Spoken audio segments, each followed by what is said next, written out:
All right, I'd like to go ahead and call our school board meeting for Central School District 13J to order. Welcome, everybody. Looks like we've got Jerry, Darcy, Don, and myself here in the room. Just getting a little feedback here. Is that what I sound like? Yeah. And we have Peggy online, and I think we're expecting Vidal to join online in a moment. So let's go ahead and get started with the flag salute. Don, would you lead us?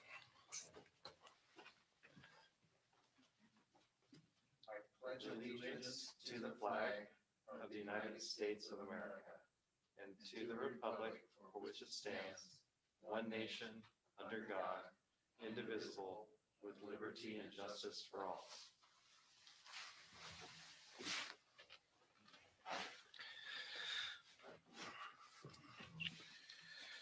All right.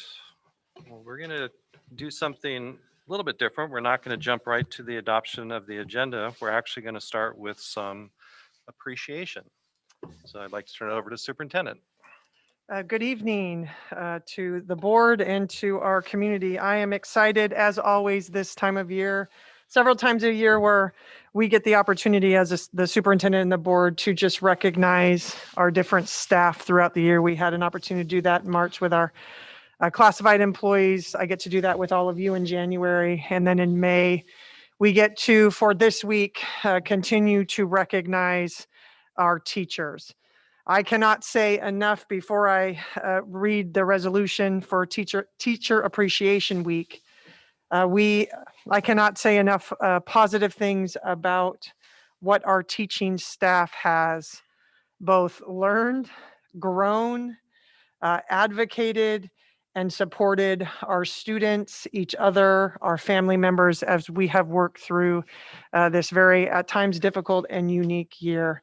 I think what they have learned throughout the year has been unbelievable. The skill set that they have, not only what they had in the classroom, but now with this complete shift truly to a technology-based, and how to start off last March when we went through this, how difficult it was, and to watch what they continue to do both virtually and in person is just, I cannot say enough for their resiliency and their hard work that they put in each and every day for, first and foremost, our students, our families, and each other. So with that, I'm going to read our teacher appreciation resolution, which Steve and I will then sign, and it will be part of our records. So whereas teachers mold future citizens through guidance and education, and whereas teachers encounter students of widely different backgrounds, and whereas our country's future depends on providing quality education to all students, and whereas teachers spend countless hours preparing lessons, evaluating progress, counseling and coaching students, and performing community service, and whereas our community recognizes and supports its teachers in educating the children of this community, now, therefore, be it resolved that the Central School District Board 13J Board of Directors proclaims May 3rd, 2021 to be Teacher Appreciation Week, and be it further resolved that the Central School Board 13J Board of Directors strongly encourages all members of our community to join with it in personally expressing appreciation to our teachers for their dedication and devotion to their work. Again, adopted on the 3rd day of May 2021, and then Chair Love and myself will sign that resolution.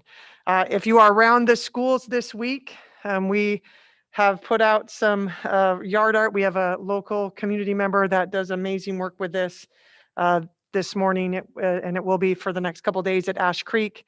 There was one right outside also of the high school, and we will be moving those around to just show our appreciation because, again, we're still in this interesting times, and the normal things that we would normally do will not be able to do this year, but are trying to really show our appreciation for them. So again, from the bottom of my heart, and I mean this, for the relentless hours and work that our teachers and all of our staff continue to dedicate to our students and families, I'm very appreciative as the superintendent. So thank you. Couldn't agree with you more. All right. So next, I am very excited, and I believe she was just on with us this evening. We're really excited to share with the board recognition of a student group from Ash Creek for their civic and volunteer efforts. So I'm pleased to introduce Principal Ashley Wildfang to share a bit more. And I believe we have several Ash Creek students of this group with us. So we're going to bring them in here to talk about the amazing project that they did. So Ashley, or Principal Wildfang, over to you. Thank you. And I'm hopeful that my camera will work in audio, but I have a few kids that are joining on now. Yay. Okay. They are almost all on. Thank you, Hudson and Kylie and Dylan and Natalie. Are you able to get on too? There they are. Okay. So thank you for inviting us this evening to share. I am going to let the students talk. These are students from our Ash Creek leadership team who have done and continue to do some amazing things to support not only our school, but our community, along with Mrs. Rachel Flugum, who's our music teacher, who is also the student leadership leader, and Mr. Marshall Anderson, who's our PE teacher and student leadership leader, and Mrs. Ashley Hunt. We have several people who are helping with this project, but really these students are the ones that are prepared to share and just fill you in on the exciting work they're doing. So I will go on mute and let these students begin. Hi, I'm Dylan Hendrickson, and I'm on the student leadership team at Ash Creek. Hi, I'm Vanessa. I'm a fourth grade student, and I'm on the student leadership team at Ash Creek Elementary School. My name is Kylie Chambers, and I'm a fifth grader at Ash Creek, and I'm on the student leadership team. Hi, I'm Natalie Henderson. I'm a fifth grader at Ash Creek Elementary School, and I'm on the student leadership team.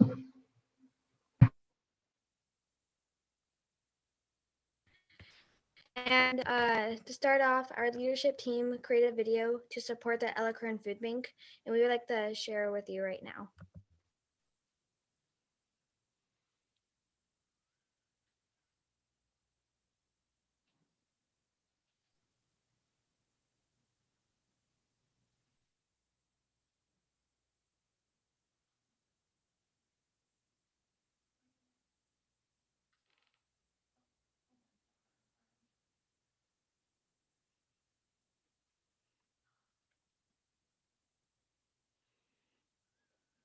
Just give us 1 minute. We're pulling up the video.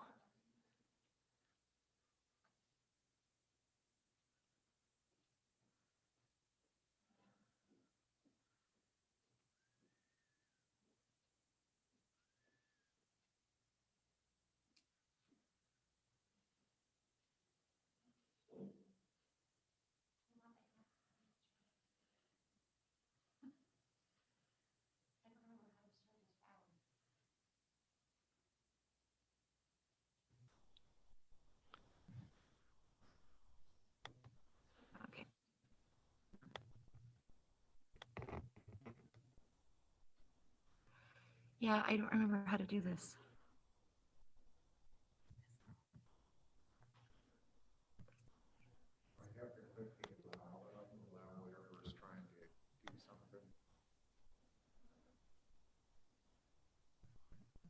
Emily, on your screen share, you should be able to share sound as well. Yep.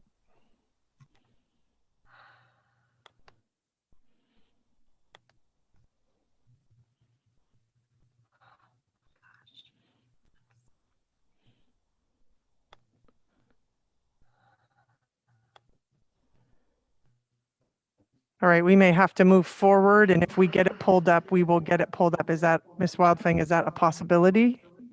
Yes, these kids are ready to adjust. Oh, one more time. I was going to ask if, as long as we're waiting, maybe Ms. Wildfang can, or even some of the students can teach us how to get some of the other kids involved in student leadership, especially at such a young age. You know, I didn't get involved into student council until I was a junior in high school, and I think it could have bettered my life absolutely more so as a young kid. Any kids want to explain how you get involved or? Excellent question. Would one of our leaders like to share how how you got involved in student leadership and how that opportunity came about? So the teachers were explaining what could eventually happen, and then you would sign a few papers, and then, or no, you would go to Google Classroom, and then you would kind of say that you were interested in it, and then you turn it in, and the teachers would see. So then every Monday, or for us, every Monday, we have a student leadership meeting to talk about what we have been working on or what we might want to work on. Yes, thank you, Dylan. And Kylie, you put in the chat that you might want to add something as well. Yeah, what got me involved with student leadership is after my break, a lot of people recommended doing student leadership because that's like being an ambassador, and I wanted to join because it gives me an opportunity to help everybody because I like helping people at schools. Thank you very much. So, leaders, do you want to start? Oh, are we ready? I'm gonna try one last time here.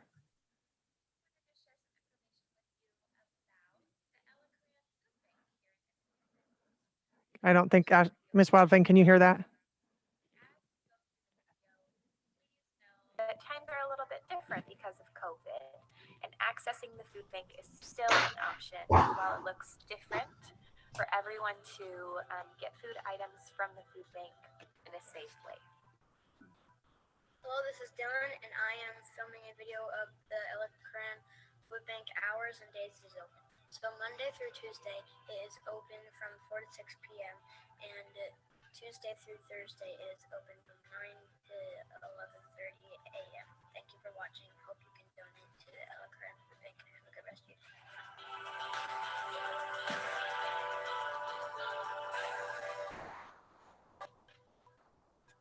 I'm going to be telling you about what the Elecran Food Bank has for food. So for refrigerated stuff, they have cheese, meat, fruit, vegetables, and drinks. For cheese, they have cheddar and Swiss. For meat, they have tuna and ham and pork. For fruit, they have apples and oranges. For vegetables, they have tomatoes and carrots. For drinks, they have water and soda and milk. For stuff that you can put in your cabin, they have raisins, granola bars, graham crackers, and chips. And for canned stuff, they have tomato soup and tuna. Thank you, that's all. Bye. When you come to the food bank, it's going to look a little bit like this. For now, to keep everyone safe, people are shopping through the window. So there's a volunteer through the window that's showing you your options. When you first get to the food bank, you will leave your family's name and the number of people that are in your family so that the volunteers know.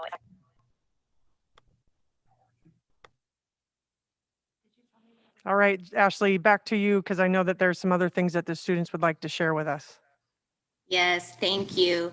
And just before I move to the kids, the leaders did create that video in English and in Spanish, and then that's been shared out with the community. But I'll let the kids go on with their next speaking parts.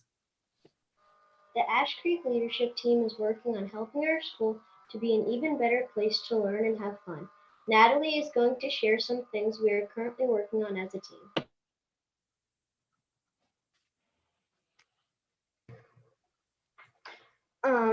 We will be announcing and telling you guys about Eagle sighting winners for weekly announcements, sharing character trait quotes for weekly announcements, planning Spirit Weeks, reading books aloud and videos for younger students to listen to, and encouraging kids to have their cameras on during online classes.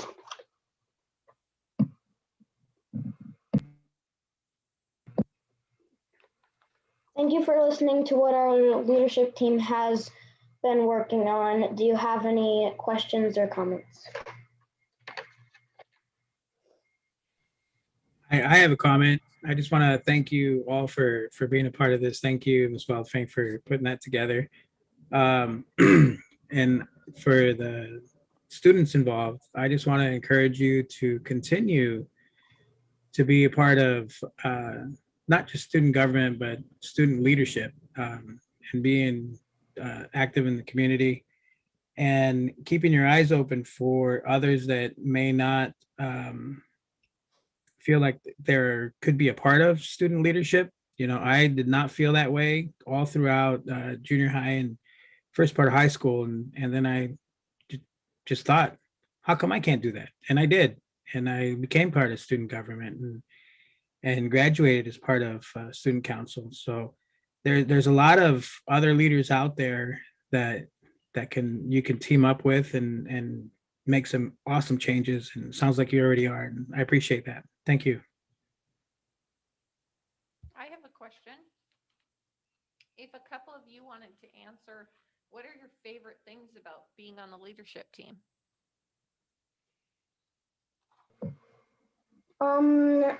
I just like being able to participate in helping others.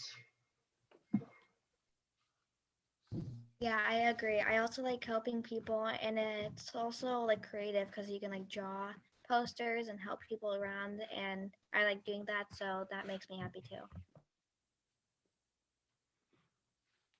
Thank you.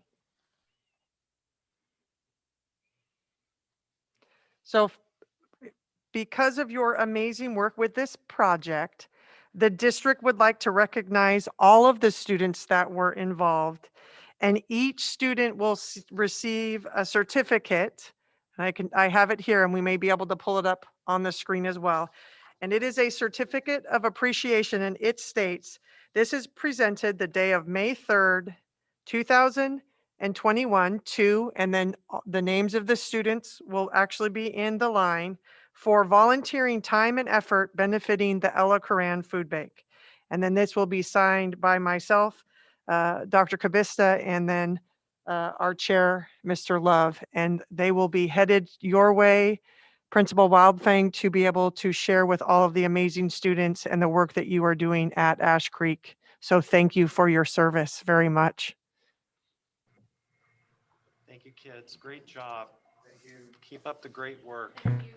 Thank you so much. And I forgot to have the kids, can I just have them share one last thing that we didn't talk about before, but maybe Hudson would like to share what happened as a result of their work with the Ella Crown Food Bank that with our parent club. Hudson, would you be okay sharing that? Yeah, sure. So, when we got people to make it to the Ella Kern Food Bank and get things that like their family needed and to be able to stay healthy. Also, our parent club donated $250 to the Ella Coran Food Bank. Oh, that's outstanding. That's awesome. Great job, kids. Thank you so much for having us. Thank you, student leaders. You did an Great excellent. job, kids. Thank you. Bye. Good night. Have a great week. And now you all can log out. Thank you. Thank you, Principal Wildfang. Thank you. So Yes. Kylie, you can just leave that button, hun. Okay, thank you. Now that's what it's all about. That was awesome. Thank you, Ashley. Okay, so I'll quickly go over the rest of the agenda. So we'll have our communications from the floor. Then we will do our standing reports. We'll have an update from Central High School, from our CEA, the typical reports. Then we'll do the consent agenda. And then we have, as a business agenda topic tonight, a discussion on our facilities assessment and getting some direction where we're going to go with that.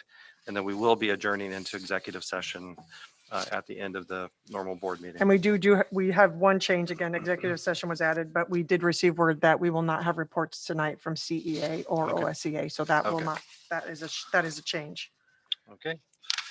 So with that, that brings us to our communications from the floor, or communications from the public. I'll read this. Actually, I'm going to paraphrase this tonight. So, each week or each month, we invite members of the public to come and speak to us and share their thoughts and concerns and ideas. We do try to limit this to 3 minutes. If you go a little bit over, that's fine, but we would like to try to honor that tonight. We stay away from any kind of personal complaints, and we like to follow through on any of the board or any of the comments to the board. So it's a commitment on our part to get back to you if there's something that you'd like us to follow up on. So with that, I'd like to turn it back to Emily to then introduce our first guest speaker tonight. Our first speaker tonight is Jannika Duncan.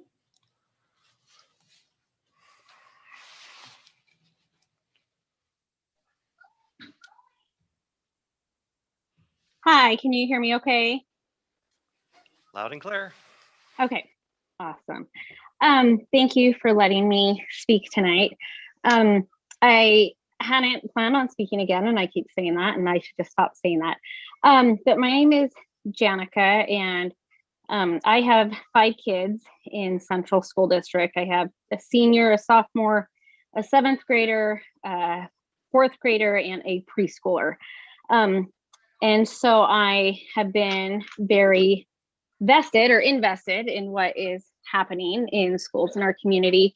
And just a little bit of more about me. In September, I was very frustrated that the governor's metrics were preventing schools from opening that had been prepared to open. And so I started a Facebook group kind of out of desperation called Let Oregon Learn, that has grown to now we have over 4,000 members.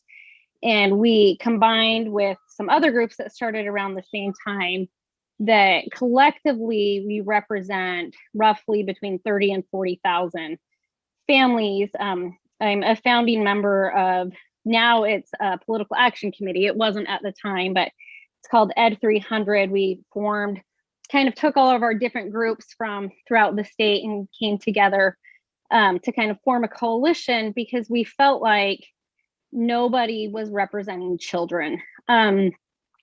We know there's a virus and pandemic, and but it was really frustrating to us to see other states allow children in school while our state refused to allow children in school. And we could see the great harm that was happening to children. And ironically, it wasn't even so much about our own children, but it was about other children, and especially the children whose parents don't have the time to put into this. And so I just share that because of my involvement, I'm actually part of about every school reopening group in the state. And I've seen what is happening in districts. I can tell you which districts have kids back in school almost full time. I can tell you which districts are only letting kids in for a couple hours a week. I can tell you which districts where the union fought to not let kids back in school. And I can tell you which superintendents really fought to get kids back in school. It's just been something that's been a really big part of my time the past 6 months or so. And so I've been able to see both the things that Central has done really well compared to other districts throughout the state. I really appreciated all of the effort made for sports in our community. I was really heartbroken to hear that Mr. O'Malley has resigned because sports has been a shining light in our community this past 6 months. The way the programs have been run, that they happened, just everything surrounding sports has really been one thing that I've just been really proud of Central for, and has just really done better than a lot of other districts. And so it really made me really really sad to hear that he resigned.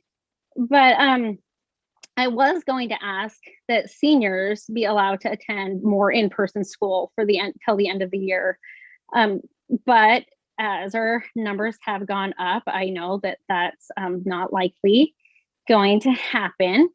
And so I became aware of a document that ODE has put out for districts that is entitled Student Learning Unfinished, Not Lost.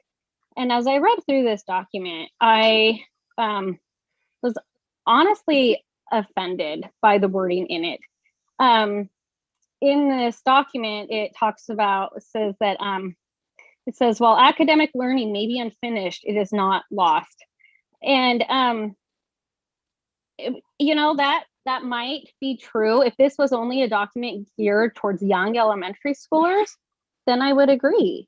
I have a 4-year-old who, if she was in kindergarten, she would be able to, learn things. But I have a senior who had to drop pre-calculus because he just was not learning online. That learning is not unfinished. It is lost. He is not going to get that back unless he pays money in college to take that class. My sophomore who had to drop chemistry because he was not learning anything, and I tried to help him, and I read the textbook online and then looked at the questions for the assignment, and I was like, wait a second, none of the reading went with these questions. I was like, it's no wonder you're frustrated and just gave up. There was nothing, it didn't connect. And that's, and I don't think every class has been like that. And I don't necessarily think it was the teacher's fault. It was the curriculum that was being used, but he is not going to get that back. He's not going to retake chemistry. That learning is lost. It's not unfinished. And so Jannika, you're at 4:30. I just want to make you aware of time. Sorry. Okay, thank you. Anyway, so I just would ask that moving forward, that the district acknowledge that some things are lost. They're not going to be recovered, especially for our high schoolers. And that if there is a way for the students who really are struggling, who aren't on track to graduate, or are failing, that if there's space that would allow kids to be in school more often so that those kids have a better opportunity to graduate, that maybe teachers be able to let kids in school more often to help those who are really struggling. And I appreciate what Central has done. I know it's been a hard year, and just moving forward, just would appreciate that the district acknowledge. Sometimes I feel like we're being gaslit a little bit, especially on the high school level, and just if there's acknowledgement as to what has occurred, I think it would help parents to just feel acknowledged, and kids to acknowledge that some things they're just not going to get back. Anyway, thank you. Yeah, thank you, Jannika. It was certainly not our intent to gaslight. I mean, that document came from ODE. We thought it would be helpful, but your feedback tonight's helpful as well to hear that. So appreciate you continuing to be the voice that you are and for the work that you're doing. So thanks, Jannika. I definitely appreciate you, Jannika, as well. As Steve said, I know that this is a very difficult time for us as parents, board members, administrators, students. That's not lost upon us. And gosh, I know that we all wish we could get students in the classrooms today. We're working on that. Thank you. Thanks, Vidal. Thanks, Janica. Thank you, Janica. Tag me.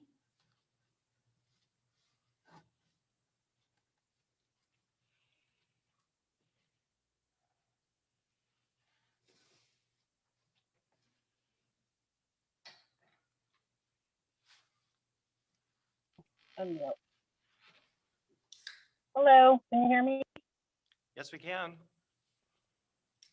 Okay, sorry. I'm in my car at my son's practice. So my name is Vanessa Tagney. I have a 5th grade son at MES. This is our first year. We're actually from California, so we're not from Oregon. So I just kind of wanted to bring up some issues, and I don't know if this is the place or the forum or what, but in regards to the safety issues for the elementary school kids trying to get to school. My son was actually hit by a car about 3 weeks ago on Highway 99 and Polk Street, I believe, next to the College Inn. At the time, the flashing light for the students, indicating that this is a school zone we're not on, and apparently due to, staffing issues at the police department, the officer that usually patrols that area, wasn't able to. It was also the week that the gas station was being repaired. And so there was a lot more traffic on the side street. And, quite frankly, I feel like this is an accident that didn't have to happen. I have spoken to about this with the principal. And, quite frankly, I don't really feel satisfied. I feel like because it wasn't a severe injury that it's just kind of been blown off by both the police department. The lady did stop, but she ended up leaving because my son was so traumatized and scared of her that he just left. So I know that there's grant money or there's something through the district that you guys have in order to, work with a school safety program. And, I would just like to be a part of that and kind of, give my opinion on, what happened. Like I said, I'm from California, a town of over 600,000 in the Central Valley. And at my son's previous school, I also worked on this because in the town that I'm from, this is an everyday issue. And, quite frankly, I did address this with the school. I spoke to the transportation department. I spoke to his principal, and I left a message for the school district on March 12th in regards to the fact that my son was registered for the bus, but apparently didn't qualify for the bus, which nobody ever notified me about. And when I tried to explain the situation that my son's on an IEP and he has, auditory issues and things that are difficult in him getting to school, nobody, mentioned anything to me about, the IEP or anything. So I'm really frustrated as a new time parent. And my other question was, like I said, he's on an IEP, and I would like to know from the district or where I can get this information in regards to what the district is going to do long term as far as mask exemptions for kids that have, sensory issues or autism or, some other form of disability that prevents them from wearing a mask long term other than just being on online school, because that's not going to work for me in the sense that, we don't know anybody in this town, and it's been very difficult for my son, emotionally. So staying at home for him long term due to, his learning style and stuff like that isn't going to be something that is going to be sustainable. And when I ask, my school, I don't get an answer. I get a lot of pushback in regards to, this is what the rules are. And I understand that, but there's also ADA laws for a reason. So, it's kind of something I want to address. So thank you. Thank you, Vanessa. We'll definitely follow up with you on several of those points. Great. Thank you so much. Thank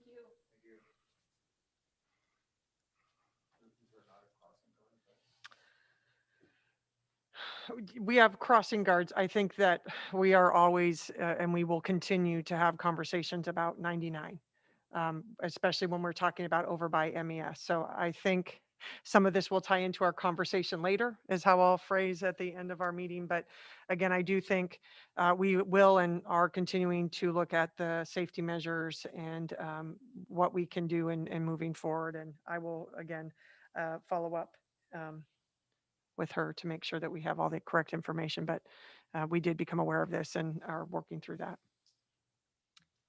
Okay, next up is John Boren.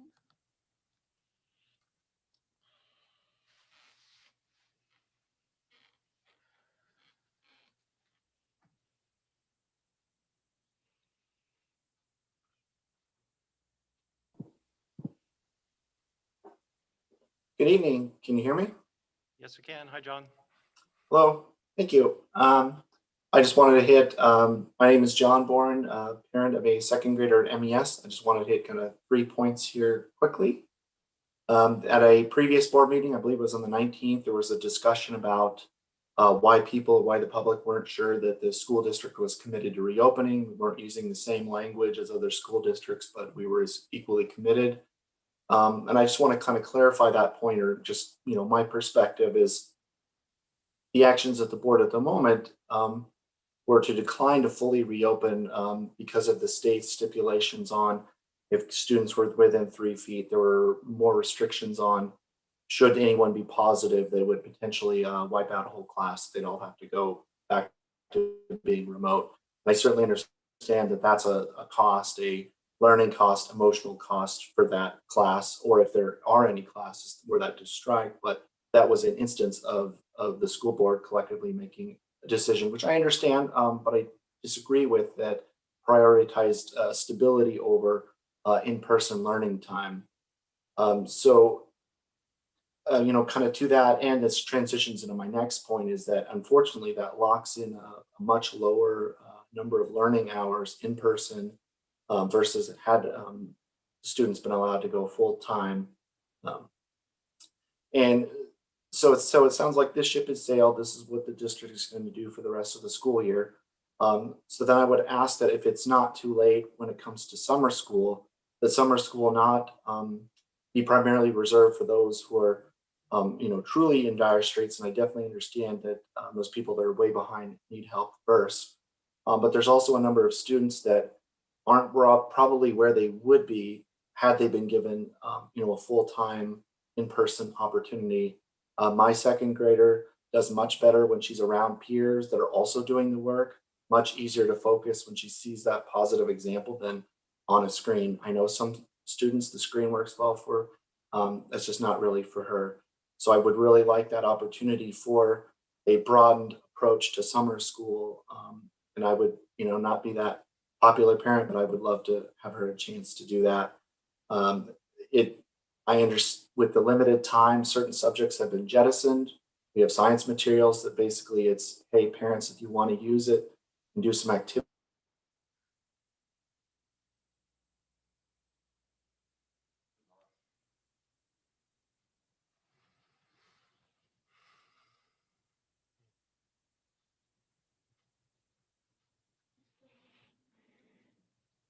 Emily, is he?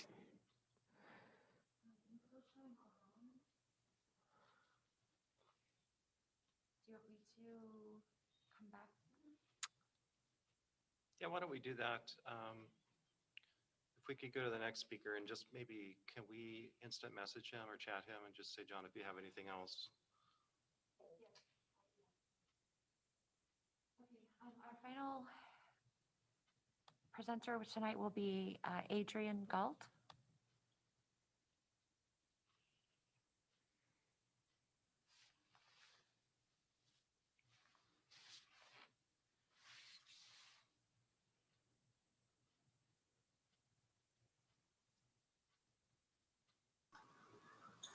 Hi, everyone. Let's see if I can get my camera turned on here and get things started. There we go. So thank you guys for allowing me a moment to speak with you tonight. My name is Adrian Galt, and I'm a teacher. I'm a language arts teacher at Talmadge Middle School. I am past president of our teachers union, and I serve on leadership teams both at the building level and at district levels. I wanted to just take a moment to publicly acknowledge my peers during Teacher Appreciation Week.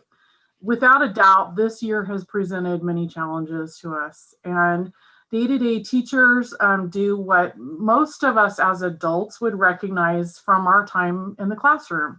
We reach out to our students with an open heart. We take time to meet them where their learning is at. We sit with them in a quiet moment just to check in, or we will play a game outside just to show them how it's done. We would provide Band-Aids and tissues and books and materials, and the list goes on. But I also really wanted to acknowledge the pivot that our teachers have taken within the last year or so. Teachers very much thrive on getting to know students, and we have worked really hard to develop connections, even through a computer screen this year, which has been rough for a variety of reasons. But teaching through a computer screen was not anything that we ever expected to be on our radar. It is absolutely a wild, wild world out there, guys. And yet my peers have taken on this challenge out of necessity. We've learned how to adapt. We've learned to try to make things as easy as we can for students to engage. Some of us have had to watch a lot of YouTube videos to get our tech up to speed. And some of us have relied on friends to help us learn things that we didn't know. And we have tried very hard to make this past year not just a passive experience in a digital world. Part of what lives inside of a teacher is this continuous need to learn. And usually our knowledge expansion happens when we have an interest in something or there's a driving need. During this last year of distance learning, our personal learning had stepped up to a very steep rate. And for some of us, technology felt a lot like learning a brand new language. For anyone who's ever experienced learning a brand new language, it can cause a lot of fatigue. And there have been times where even though we felt tired, there wasn't time for that because we had to give everything we had to our students and our families. So I just wanted to put it out there. Teachers have been working extremely hard throughout this year, maybe even harder than we've ever worked in our entire lives. And I just wanted to take a moment to acknowledge the efforts made by my peers. In transitioning back into in-person school, teaching starts to feel a little bit more familiar again. However, teachers are still navigating both worlds of in-person and the needs of distance learning. I just wanted to say to all the teachers in the district, thank you for all that you are doing. We know this hasn't been easy, and yet I know you all have been rising to the challenge this year. Thank you very much. Thank you. Thank you, Adrian. Very well said. Thank you. Did we hear back from John? I saw John's name come back up. Adrian, thank you so much.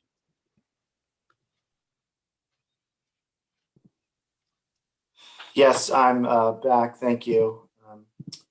Little bit of a technical difficulty. It looks like it's not going to share my video, but I'll make my last point quickly here.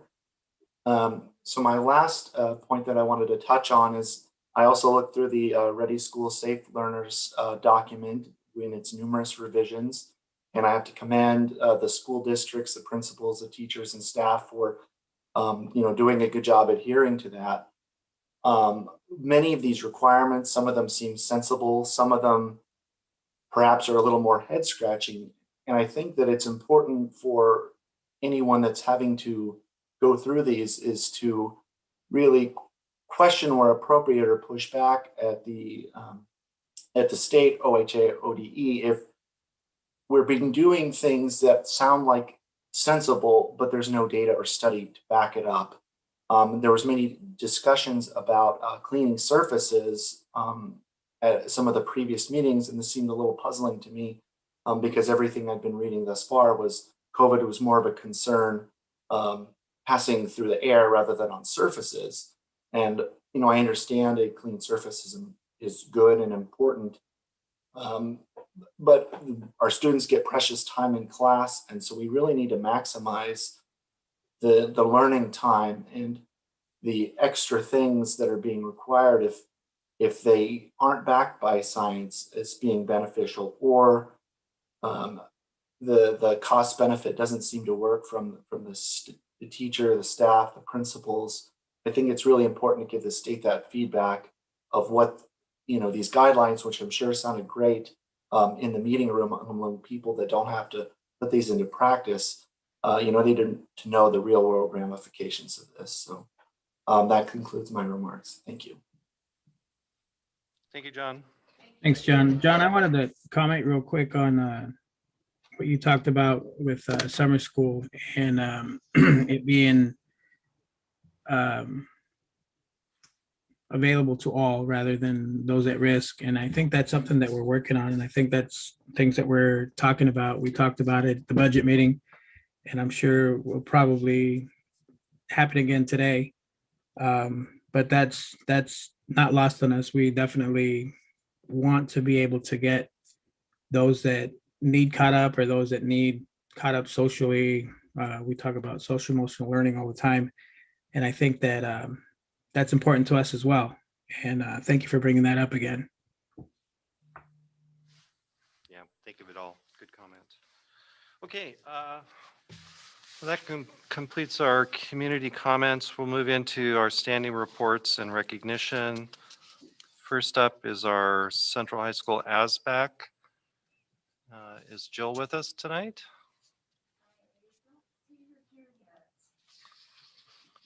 She said she would come, so. Let's see, so Julie?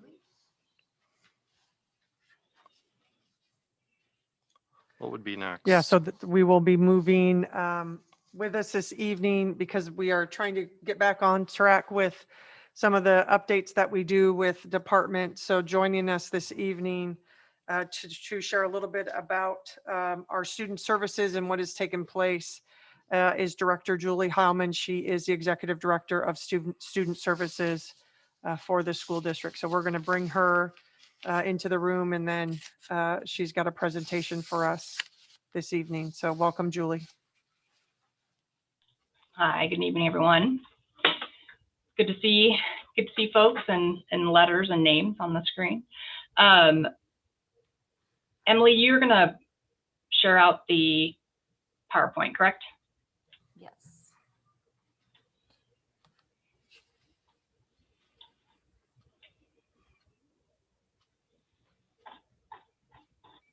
Perfect, thank you.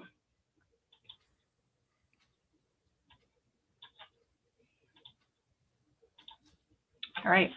I'd like to thank you for inviting me to share a little bit about the work that has been done to support our students experiencing disabilities in our schools.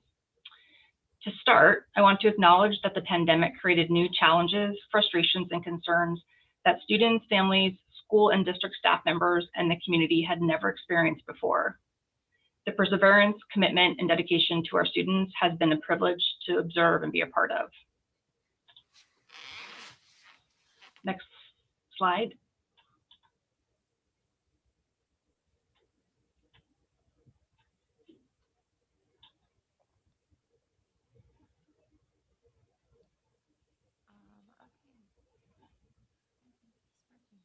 Emily, I'm seeing a black screen. Just give us a second, Julie. We're Okay. having some technical difficulties right now. It's kind of a glitchy kind of computer night. I'm happy to continue with the information unless you prefer that I wait for the visuals. Just give us a 1 second, Julie, and then if we can't, then yes, I'm going to have you go forward, and then we will.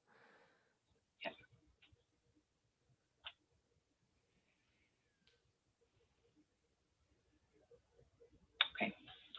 So with each model change that came from the state, brought in new program requirements. District and school stakeholder teams met in the spring and summer to address each directive with a focus on serving students in the least restrictive environment. As I share information with you this evening, it's important to understand that all students in the school district are a part of the general education program. And this visual shows that general education program and other programs that fall in there. Many students who experience disabilities require accommodations, services, and specially designed instruction, which is represented by the smaller circles. Students with disabilities who meet criteria for supplemental programs, so our Section 504 or special education, are assigned a case manager. The case managers have engaged in ongoing collaboration with teachers, instructional assistants, families, and specialists to provide students their accommodations, services, and instruction. When there are concerns with a student's progress or needs, and that is shared, the case manager, student, and parent guardian, and at times the child's full team will meet. There have been many formal and informal meetings to work through concerns, questions, or issues over the last year with families, students, and staff members.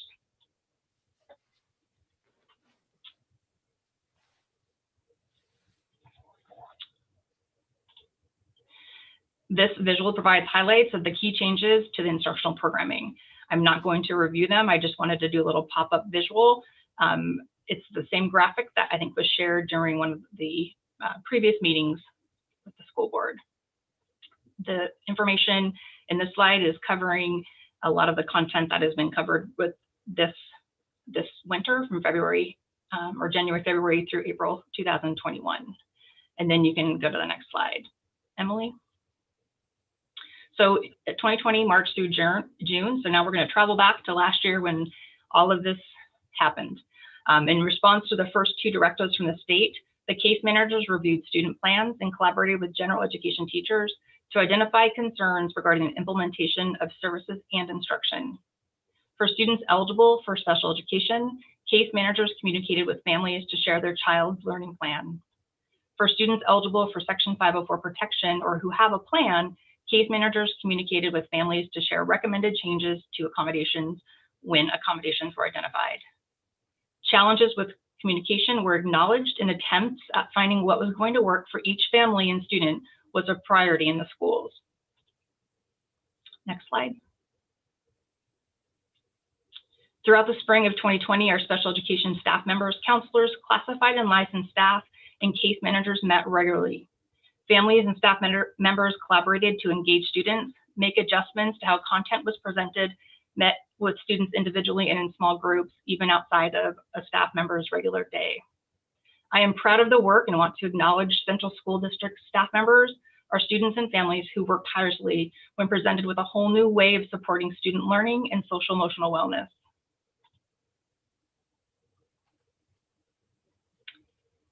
Throughout the summer, school and district staff and community stakeholders worked on ODE's blueprint that provided a guide path to support student safety and educational program options to return to school. All schools started the year in comprehensive distance learning. Again, this required some shifting to reorganize, plan, and implement student programs for all students to be online. Similar to the spring, case managers reviewed student plans to identify possible issues with implementation in the new instructional model. The next set of orders came from the state on December 23rd that slightly shifted our model, as we anticipated already a change in metrics would allow us to have more return to school in-person learning. In preparation for the students returning to in-person learning, case managers conducted an additional review of students' plans they serve to identify students who may need additional accommodations. Case managers identified students who may not be able to follow safety guidelines. For example, a student who may not be able to wear a mask or maintain 6 feet of distance for safety. Section 504 and IEP team meetings were and continue to be held to identify if additional supplemental services are needed and to develop transition plans. Families and school teams have celebrated the progress of some students who had refused or were unable to wear a face covering prior to returning to school and now are wearing one. Being able to wear a face covering creates more options for interacting with peers on the bus and in school. Staff members, as many families and students and staff members know, have shifted their instructional schedules in order to provide services and instruction to meet the student learning needs, both online and on site.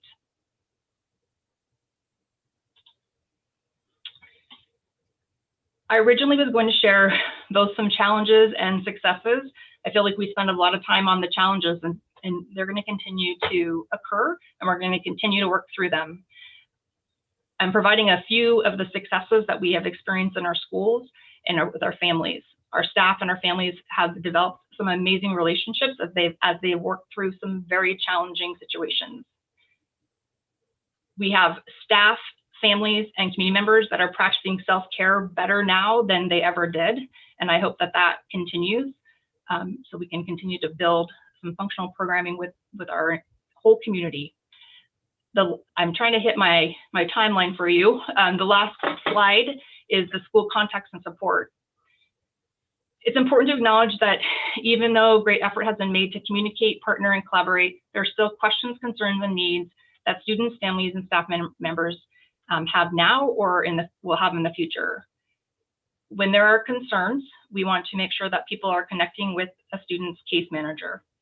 If a problem is not resolved through the case manager, that to then go to the school's assistant principal or principal. If that problem or issue is not resolved there, then they come to my office at the district for the Director of Student Services, where we can work together with the school in resolving issues.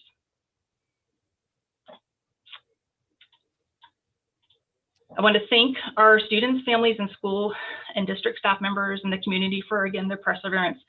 It has been an amazing year, and I need to just share the appreciation I have, and I have an extra word of appreciation for our special education and general education licensed and classified staff members who have advocated for their students and families. So thank you. Questions for Julie from the board?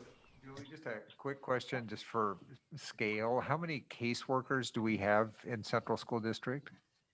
I mean, plus or minus a couple. I'm just. We have about 20, 22 special education and 8 Section 504 case managers.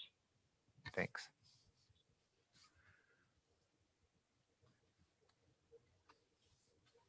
Other questions? Sorry, Julie, I was trying to find my unmute button. Hey, I hear you on that one. I wanted to, as I asked of all of our special ed and special programs people, how many are those bilingual, or how many of those caseworkers are able to do bilingual work, or is there a specified IA or translators for them? And I mean, how many bilingual do we have that require that? So I can't tell you how many bilingual teachers or classified staff we have working with specifically in the special education department. But when we have a student who requires language support, we work with our English language development specialists in the building or at the district to identify what language supports are needed. So it's not necessarily a special ed person that is doing language support, but it could be through our emergent bilingual programming. Okay, and so the follow-up to that would be, would you think that it would be in our best interest to have someone that's trained in special ed to be bilingual in that field, rather than just have someone like myself say, hey, I need to know how to ask this? Yeah, absolutely. And our, if you look at our applications that we've had for several years, we have as a preference or asset to be bilingual in either Spanish or American Sign Language, as those are our 2 populations that we have that require support pretty consistently. And we do recruit and try to bring in folks who are Spanish speakers. Within our special ed programming, we do have our speech language, one of our speech language assistants who does a lot of support in supporting communication development for our students in building some Spanish to help bridge into English. And that is a critical component, and that is a required skill for somebody to be in that position, because it's not about having somebody interpret in that therapy. So are you saying in our district, is it a matter of just not being able to afford someone like that, or if there's just a small pool of those particular applicants? It's not about affording, it's about if people that are available to come and be a part of our applicant pools, or that want to come into the district. So that's not so we do recruit, and we try to bring in a diverse population of staff to help support all of our students, but currently we do not have. And if there's a hidden jewel there that I'm not aware of, I would love to know that. Sure. Yeah.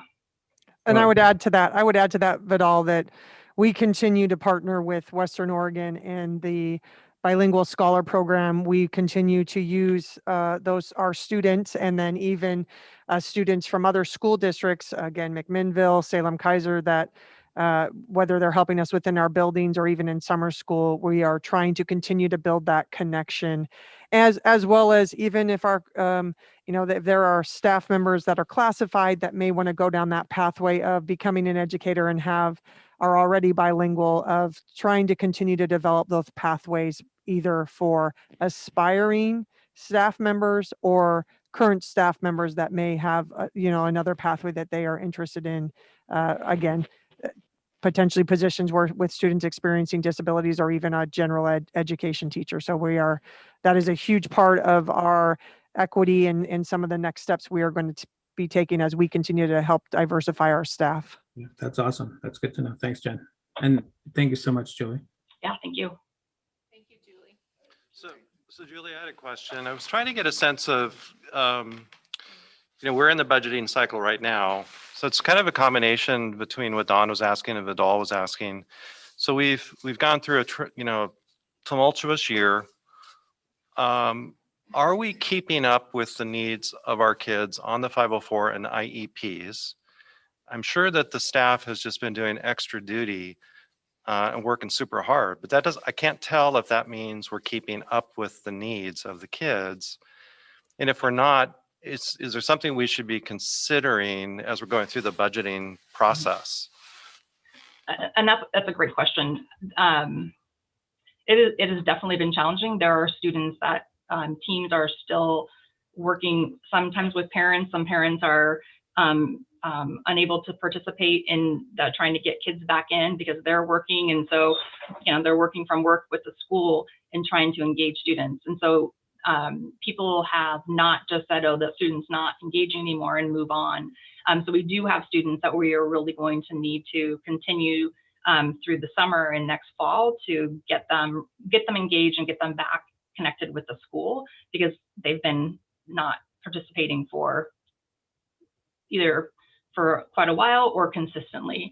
Our special ed case managers, in collaboration with their general ed teachers, continue to look at the progress of students. And we have some students who quite honestly have made a couple of years progress in reading and have had to have IEP revisions because they have met their goals. And if I was a parent and I heard that, I'd be like, wait, my kid hasn't. And that's got to be super frustrating. And so it's not just about, I want to celebrate those situations, but I also want us to look at how we can support students that haven't made that adequate progress or haven't been able to participate, and continue to look at how we engage them. I don't know what that is. I mean, I think we've got a good number of staff. People are tired, and they continue to push through. And honestly, they amaze me as our families continue to push through. So I think as we identify if there's little things that we need to grab onto or we need to do from an engagement end or a product or a purchase or whatever, then I think we've got our staff and our families and our community that will share what those needs are, and then we look at if they're evidence-based, and is that something that we can try out. But there's nothing that I can grab onto. We have staff that are covering students, and we've done home visits, phone calls, emails, trying to do live online, and are still stuck. And I think the biggest concern, what I hear from staff, is they just don't want to lose that. They don't want to lose the student. They don't want the student to feel like they've been forgotten, even though there's not that contact. And so we really need our families and our students to share what their needs are, because when we try to assume what may be needed, or we approach things the way we think it might be helpful, to know when something isn't helpful or if something else would be actually the ticket to making that change. And there's a process, and again, Julie, tonight I didn't want her to talk through process, but there are processes to do that with families. To add to the budget conversation, we have been and will continue to be in conversations with our principals. We are seeing a couple of additions that we're looking at for FTE specific to special education. We have had, again, for this past year, even supports on the classified side that are supportive of our students experiencing disabilities. And so those are posted, and we're continuing to recruit our, again, staff to be part of our team. And so you are going to see that. I think we are also adding in some health, some positions that will help to monitor some of the health and things that are maybe tied to 504, or even with our medical side, with our nurses, to be able to take some of that load from others to allow them to continue to move forward. And again, we're always looking at numbers and looking at how many students might we be having coming in kindergarten, what other move-ins do we have, what's our total population, and all of those continue to be conversations that we have as we think about and look at budget. And again, I want to be clear. I mean, even when we talk about budget, we're not only talking about general fund, but Julie has IDEA funding, which is specific for students experiencing disabilities. And again, trying to make sure that we are being able to support students and moving in that direction. So you are going to see, as we get more into this, ads in some of those areas because of the needs that we're seeing at our schools. Sounds like And I do, sorry, Steve, go ahead. sounds like it's really hard to quantify what the staffing requirements are because of Individuality, yep. individuality. But I've been through a few of these presentations. I've often wondered if there's a way to create metrics to look at some factors so we could better assess those, the budget or the staffing levels. Yeah. So no, anything that we could do along those lines, I think would be helpful. But. Yeah, we do. We review our numbers, and about every 3 years, there's kind of a shift in secondary wise. We see some shifts in the high school, and have to do a lot of revamping of program, and there's multiple factors that we are aware of that play into that. I think if we can find a formula to help figure that out, that would be great. I know that the uniqueness of our children continues to grow in spectrum, and different needs and safety. Students that we wouldn't be a part of a school system 20 years ago. Now we have a number of kids, which is great because we're learning how to build skills and acclimate into community. But it's a different service in schools that we continue to make adjustments on. I wanted to say, for you as a board, and any of the community members that are listening, we have a phenomenal special education staff and our Section 504 case managers. Within our special ed folks, they are skilled. They advocate hard for students and they push for students.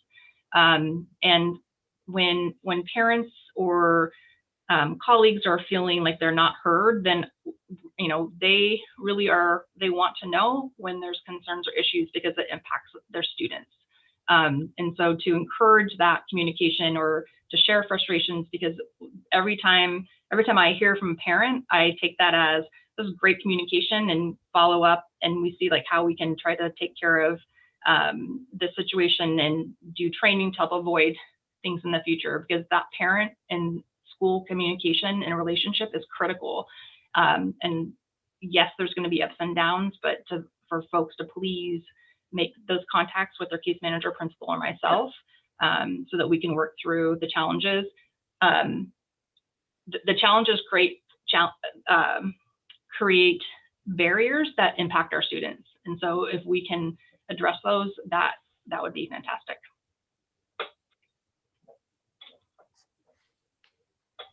Okay, thanks, Julie. All right, thank you. That brings us to our financial report. We have Jill. I don't see Jill here yet, but Ben is here prepared to present for CEA, if that's okay. It's up to you. Is that okay? Let us go through again, because we've got a full agenda, and again, we didn't know that he was coming on. So again, Ben, thanks for being here. And if we have time, yes, we will do that at the end if you want to stay on with us. We have some key things that we want to just complete, and then we can come back if we have time. One other thing I would add, at times you're going to hear, and I know Cease, and because I was not at the budget meeting, but I know that she is always going to advocate and talk about the school state fund. And when we talk about the fully funding, part of that is because, again, when you look at students experiencing disabilities and the uniqueness of each IEP and what Julie and her team do every day. I don't, Steve, if you can, I've been doing this for a very long time and have still not come up with a really good way because of the uniqueness of, and we are going to meet the needs of students.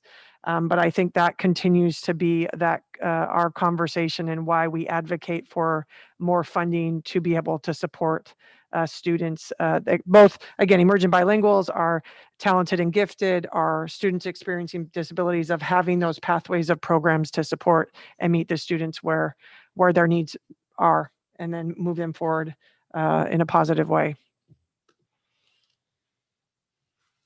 Yeah, thanks. So Cease, I think you are up now. Thank you. And actually, my financial report's pretty brief. The link in your document was to the detailed financial report, the general fund, which we discussed in depth at the budget meeting. So basically, again, this is our year to date in the general fund, our largest fund, and shows that we are significantly underspent, right? As we all know, a lot of the person-to-person expenses were saved, substitute costs were lower. We have not been able to purchase some things that were budgeted, including hundreds of Chromebooks. So what that will do is make a larger end fund balance as we move towards June 30th. That will be reflected into the new budget year, where it will be allocated, and we'll be discussing that at the next budget meeting. So that was all I had for finance this time. Cease, I had one quick question. It was brought up to one of my constituents, and I shared earlier today the survey for the online academy. And one of the questions was if that was going to be funded separately from our current 5 schools that we have. I think we discussed it briefly at the budget meeting, and that we're talking about having it be a separate school. It would be a 6th school, I guess, per se, with its own separate admin and own separate funding and whatnot. So her question was, is that going to take away from the current funding from anything that we have going on right now? I mean, with progress that we had on the new buildings or the upgrades to our current facilities or anything like that. Could you answer that? Yep, good question. We, obviously the budget process is, Sure. is ongoing. So the budget committee will really talk about how that funding works, and we are going to have further discussions. Just so you know, where people will see intensive online platform and these new staff positions will be in whatever form we go forward. It'll be in the special fund of money that we are getting from the CARES Act. So it will be federal money. We have a very large appropriation of money to deal with the pandemic. As part of that, we have spent money this year on our online learning platform and professional development and all of that. And that would where that would potentially be seen for the next 3 years when we have that funding. At that time, then we would be discussing where we go from there. Okay, thanks, Cease. Okay, Cease, do we have Alex with us tonight for the nutrition services report? Yes, I'm here. Oh, hi, Alex. Why don't you take it away? All right, thank you. As you've seen in the packet, I've included the report of where we are so far. Today's the start of the 60th week. We've been feeding throughout the COVID-19 event, and we've been soldiering through, and the staff have really stuck it out and done a lot of good. We are approaching a pretty momentous number. In here, you'll see we are closing in on 500,000 meals served during since March of 2020. The current number has moved up a little closer. As of Friday, we're just shy of 480,000. And I'm going to move up my prediction. I think we're going to hit 500,000 in about 2 weeks, which is a pretty significant number for us. In comparison to previous years, it looks like we're definitely going to beat last year's meals served, and we should even beat the previous year, 18-19 school year, in the amount of meals served. With the funding that we've gotten this year because of the coronavirus, which has been now extended for the next school year, we will be able to continue. We have been able to, do what we set out to do besides feeding children, but stay out of the general fund. And it looks like we will continue to do that. It looks like we're finishing strong. Having all the students back at all the levels has increased our students eating. And right now we're running about 12,000 meals a week, which is above where we were when we had students in a normal, whatever normal was. Again, it's hard to remember. But so we are trying to finish the year strong. Do you have any questions? Can I answer anything that's besides what's in here?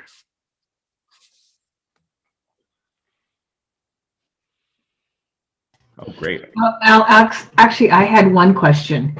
Yes, so currently, you're delivering meals on routes, right? Correct. Transportation and the bus drivers have been delivering meal. They call it Meals on Wheels. Yes. Yes. So do you see that continuing for next year, or you just have to play it by ear and see how things go? I can't speak for the transportation department, but I think that they would be in line to continue it because it keeps their folks busy and they like to get out to the kids. But Cease could probably better answer that question than I could. Okay. I think the only answer is how many students are we transporting to school? So right. If more kids are in school, we will not be able to continue Meals on Wheels because it is a resource issue when we're trying to transport students. Yeah, I was just wondering about the logistics of that as well. Just seems like, it's a great service, and the kids love seeing the bus come into the neighborhood every day. But I was just thinking if we have more students in school next year, it might be a logistical thing. So. And Peggy, the more students that are in school riding the bus will probably lessen the need because they'll be able to bring it back from school. Yeah, the only difference that I see is some of the kids that meet the bus in the morning are ones that aren't in school yet. And so it's just, I don't think people realize that we're able to feed those children as well, which is really great. Absolutely.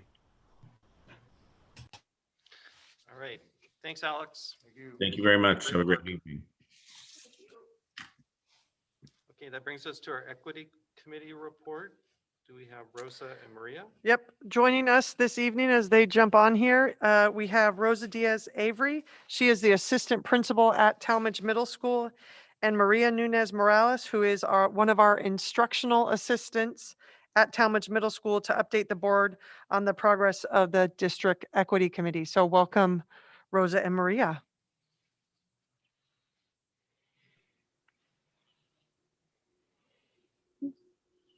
All right.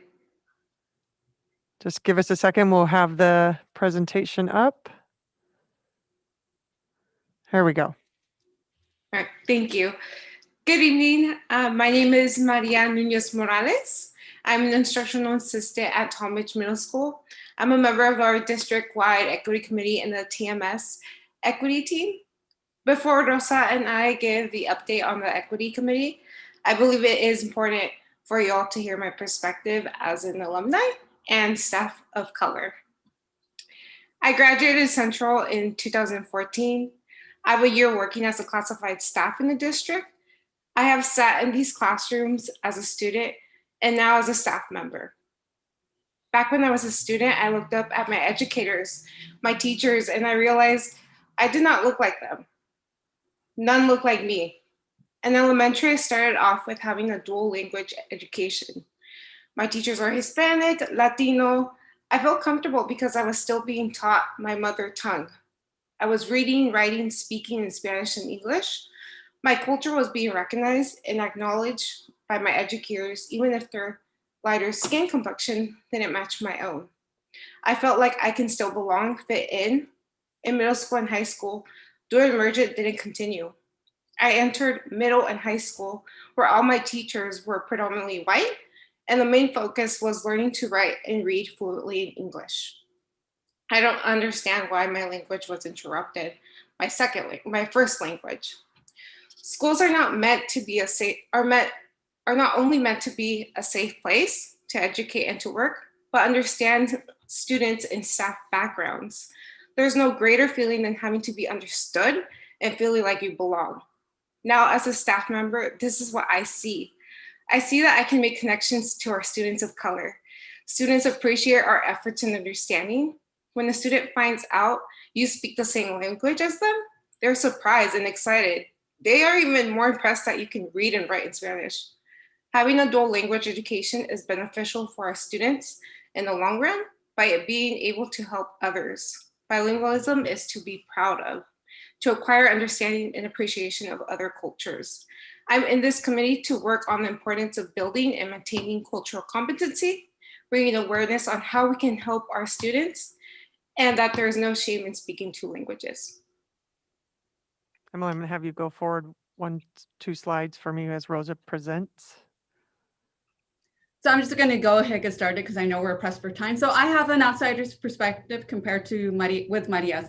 I moved my family here 6 years ago in order to take on the role of assistant principal at Talmadge Middle School. I came from a diverse school district in California that had equity in action. Equity is doable. Equity makes for a more welcome, efficient, and effective learning and working environment for the whole community. As a district, we need to create a plan for the intentional hiring, retention, and support of staff of color. We have a minority student population that is 45% students of color. We need more staff of color who represent our students, our student population, and can be role models to them. We have made inroads with the Bilingual Scholars Program. However, we are still missing out on a large pool of talent. Currently, I am the only female, bilingual, and bicultural administrator of color at Central School District 13J. We need to do more.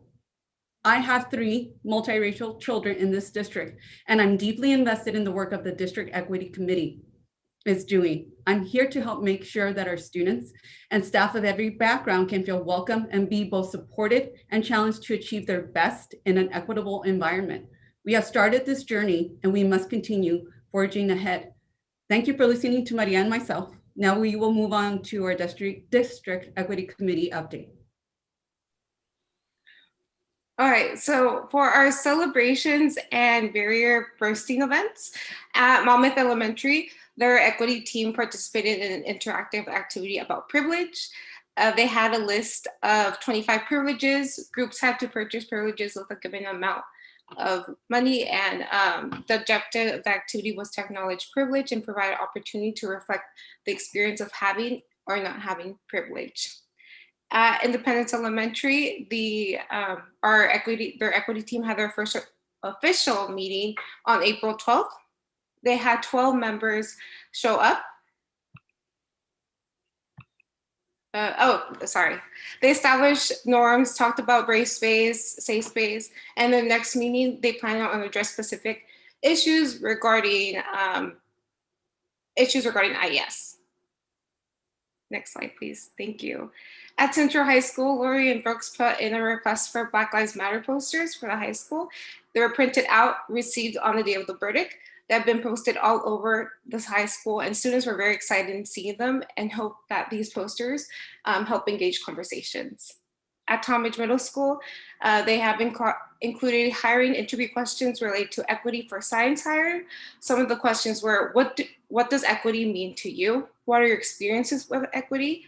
And they will be using those same interview questions for our health and PE interview. The goal is to have these questions related to equity as part of all interview questions district-wide. At the district office, Britta, Christina, and Amanda had conversations with our district office staff and transportation staff about forming an equity team. They borrowed Sterling's and Tony's presentation from IES.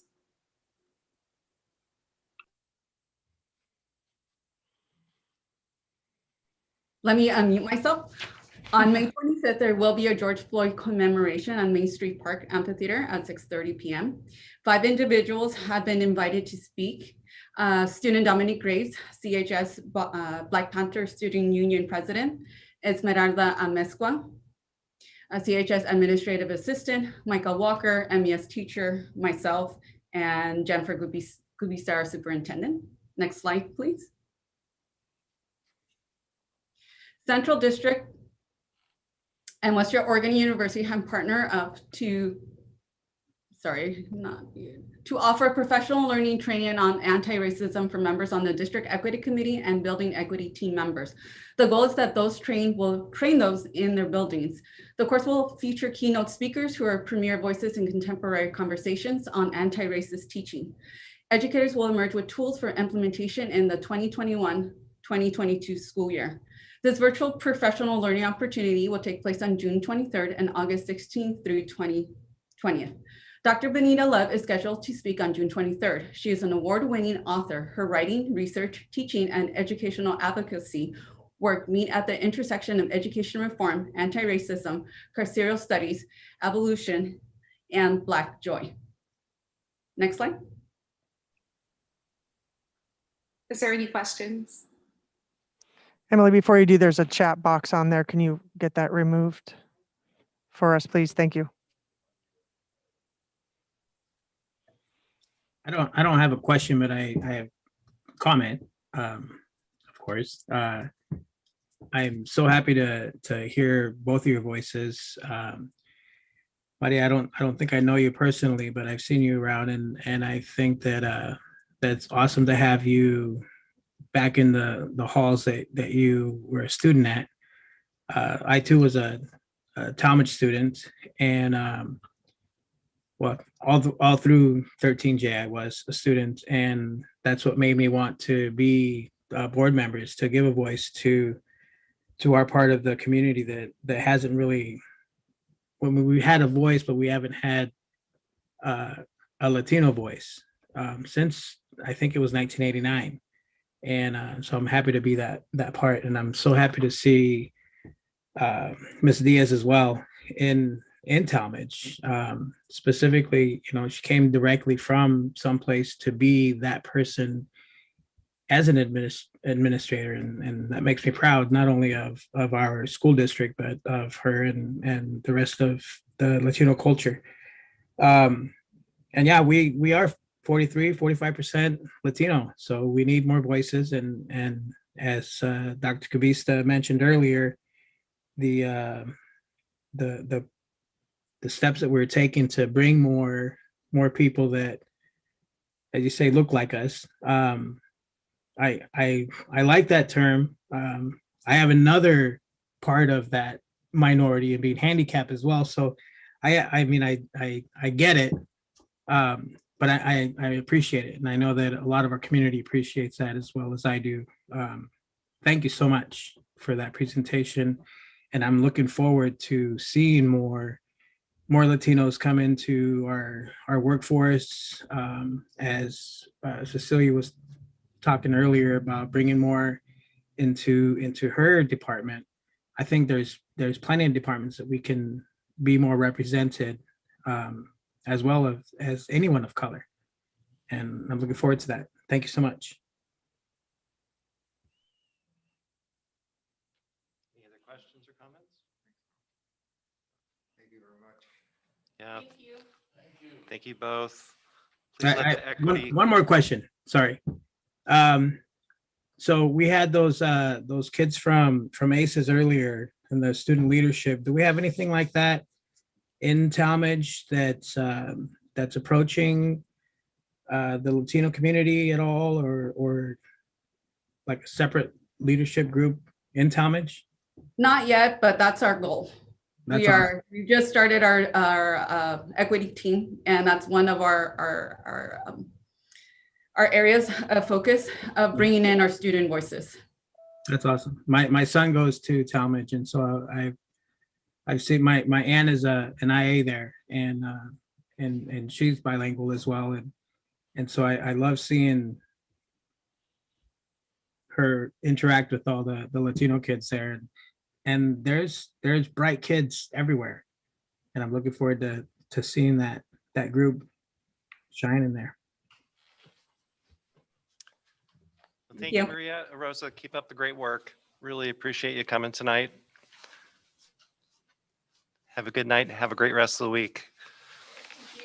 Okay, and that brings us to our superintendent report. Yes, and I'm going to do my best to keep this because again, we've had some great presentations, and I'm going to go through a little bit of data and just talk about some next steps of where we are as we continue to move forward with our commitment to moving back in person and what that looks like, as well as building good programming for our families.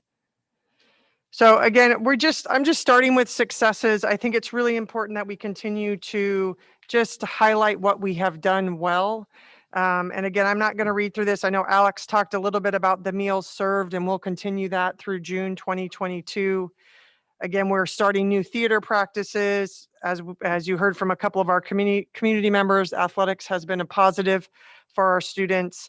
Obviously, we heard from Ash Creek this evening of the great things that they're doing. We had a great turnout for kinder registration. That was last Tuesday for the class of 2034. We already have 127 kindergarten students registered. So we're very excited again for that event. And then we're gonna, as I said, we're continuing to our commitment to move to in the fall to fully reopening. And again, as I was coming into this meeting, I actually was on a phone call, and we'll continue over the next couple of weeks with the Oregon Department of Education as we look at what the future will hold. The next slide, I'm going to just to give you an update because as we go through the school year, principals are there are times that families are reaching out and wanting to. They thought they wanted to be in the hybrid model. Have been in it. Maybe it's not what's right for their student. They want to go back to the comprehensive distance virtual learning. So this is just an update. Currently district-wide, we have 59% of our students that are in the hybrid model, and then the other 41% are still in the virtual learning area. Next slide for me, please. Julie talked a little bit, or Julie and myself, obviously we are helping with our principals to start to build our summer learning. So again, just as a draft, we wanted to share this, and we shared this on last Wednesday with our community committee. We are looking at a 4 to 5 week summer learning, what I'm going to call like similar to a traditional type of summer school that goes throughout the summer. It will be focused on K-8 and our migrant students, and the focus is really part of the day is academics and part of the day is enrichment. So working with partners across the YMCA, CSC that we have partnered with before to do gardening and different things. We are still looking and really looking at summer school of there is some time that we are going to do academics, but that relationship, that social emotional in-person things that students did get online, but not maybe what is the best learning environment. It's a quality learning environment. As Julie said, we're seeing some successes in handfuls of our students. But we do know that this summer learning is going to be part of that, that unfinished and moving forward with that. We do want to acknowledge that, yes, in that our community committee, one of the questions that was brought up was, will summer school be open for all? We are continuing, as you heard from several of our staff is fatigued, but we have openings right now for summer school, and we are seeing our staff engage in that. So again, our goal is that we do want to be able to open up different parts of that to the community. A lot of that we'll continue to do as we build into our staffing, et cetera, but really excited about what that's going to look like as we move forward. On the high school end, we are going to do some credit earning. And so you'll see that throughout the summer just for students. And again, that's going to be all 9th through 12th grade. And then we're also talking about some jumpstart possibilities. So some August time where students may come back into the building, get used to the routines, get them used to some of the things. So when we are open up in really September, we'll be able to get moving with academics, and then obviously our social emotional learning as we move forward. So so we're still working through that. I think that's just, again, we're looking at different possibilities. Right now, we were focusing on the transition students. So K1 coming into the school, because our first graders, you know, this is really only their first time, 6th and 7th graders, because they were really going from elementary to middle school, and that 9-10 because they're going from middle school to high school. So when we talk Jumpstart, it is with transition types of times. But again, we're still building and moving forward with this. Our plans are our plans are due in 2 weeks. So again, the funding just came through from the state. And so some of this planning we're putting still on paper and conversations with our principals to put the best model out in a short period of time here that we have to get this turned around. I'm sorry to, It seems that with jump starting, all of these go-betweens, this class has now been affected, will be have affected 2 years. So I feel like that class would also be wrapped into the jump start just because they've been behind as well. and we'll continue to look at all of these of, you know, where's the best avenue for students to gain back that learning. So yep, we will take all of this into consideration. So again, that's just, we'll give more information. We're really working on, you know, what is our staffing, and then be able to start getting out applications to families moving forward. Next slide is, we are starting the process of looking at the 21-22 school calendar. These dates up here, I want to say this is a draft, but I want to just give the board and the community an idea of some of the dates that we are looking at. We obviously know that we are not going to get new guidance, is what we're hearing, until June, July. But again, we're starting to hear those conversations of what that might look like, which will help us continue to plan. Our process that we do normally, we have a committee that meets. We're doing a little bit different this year. The principals and we'll be looking at the calendars first and foremost. They then take those calendars to their leadership teams. They'll work with their leadership teams if they want to be able to go gather more information from their grade level teams or their PLC groups. We'll gather that information. That information will come back to us. We'll assess it. Where are there some key themes that we need to change and look at?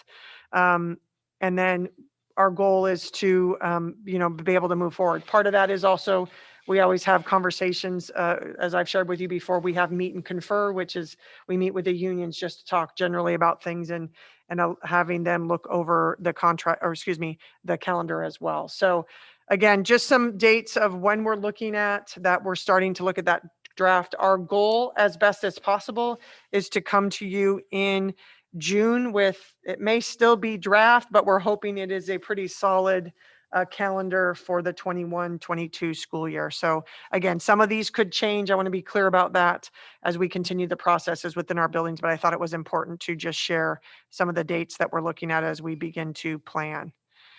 Next slide is just, as I have done, an update of our metrics.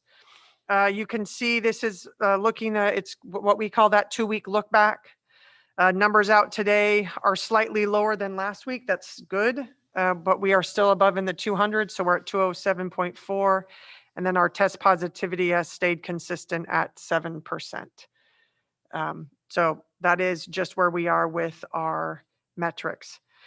The next, Tests coming from within our school district, like our the students or 7%. stuff? Yeah.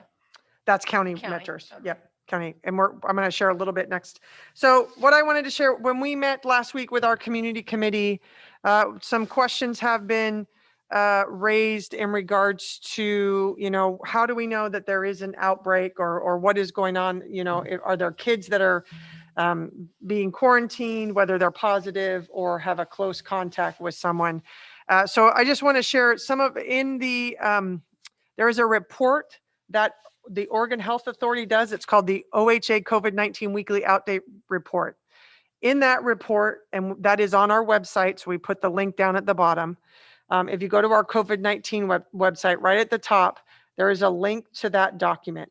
That document shows not only school districts, but businesses and different things of what outbreaks may have at those different schools or different businesses. I want to share this because this is the document that shows when we have actually had an outbreak that actually physically happened or was identified in the school setting. So again, student shows up, has symptoms, we have the ability to test. We go test the student. Some students have been negative. We have had one test positive. So you'll see that in some of that data. So that is, we want to make it clear to the community that that is on our website. It is updated weekly. The tables that you want to look at for, again, when an outbreak has been identified within our school system, and when I show you the next slide, you'll understand why I'm saying this. You're really looking at table 7, which is any current cases or outbreak within a school or business, or excuse me, within a school. And then table 7 is within the last 28 days. Table 8 would then be those cases that were previous. And then again, it just shows previous time. So you'll see we had a couple in November, a couple at Talmadge and a couple at of the other schools. So again, it is a combination of both students and staff. So that is available for the public to be able to see. If we go to the next slide, I think it's really important that, and I want to first acknowledge our families.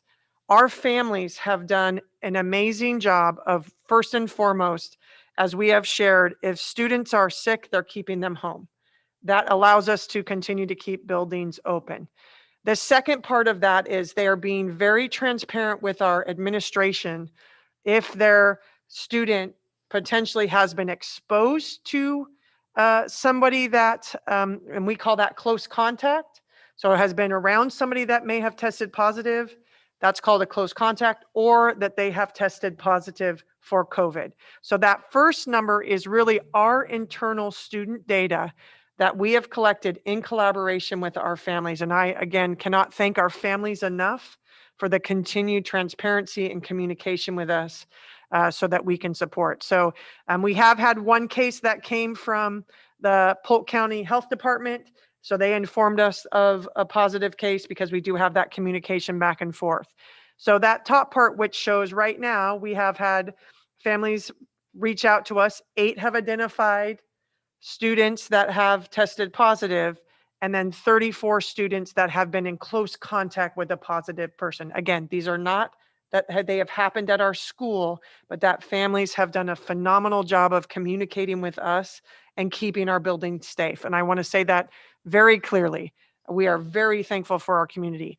The second one is the current Oregon Health Authority Table 7. So these are the last two, or these are the 2 schools that have been in the last 28 days that have been reported that were actual cases within our school. So there was one at Independence. And then obviously, as we've all talked about, we did have an outbreak in a couple of our athletic programs, which highlights the 3 and the 1, because the 1 is a staff member.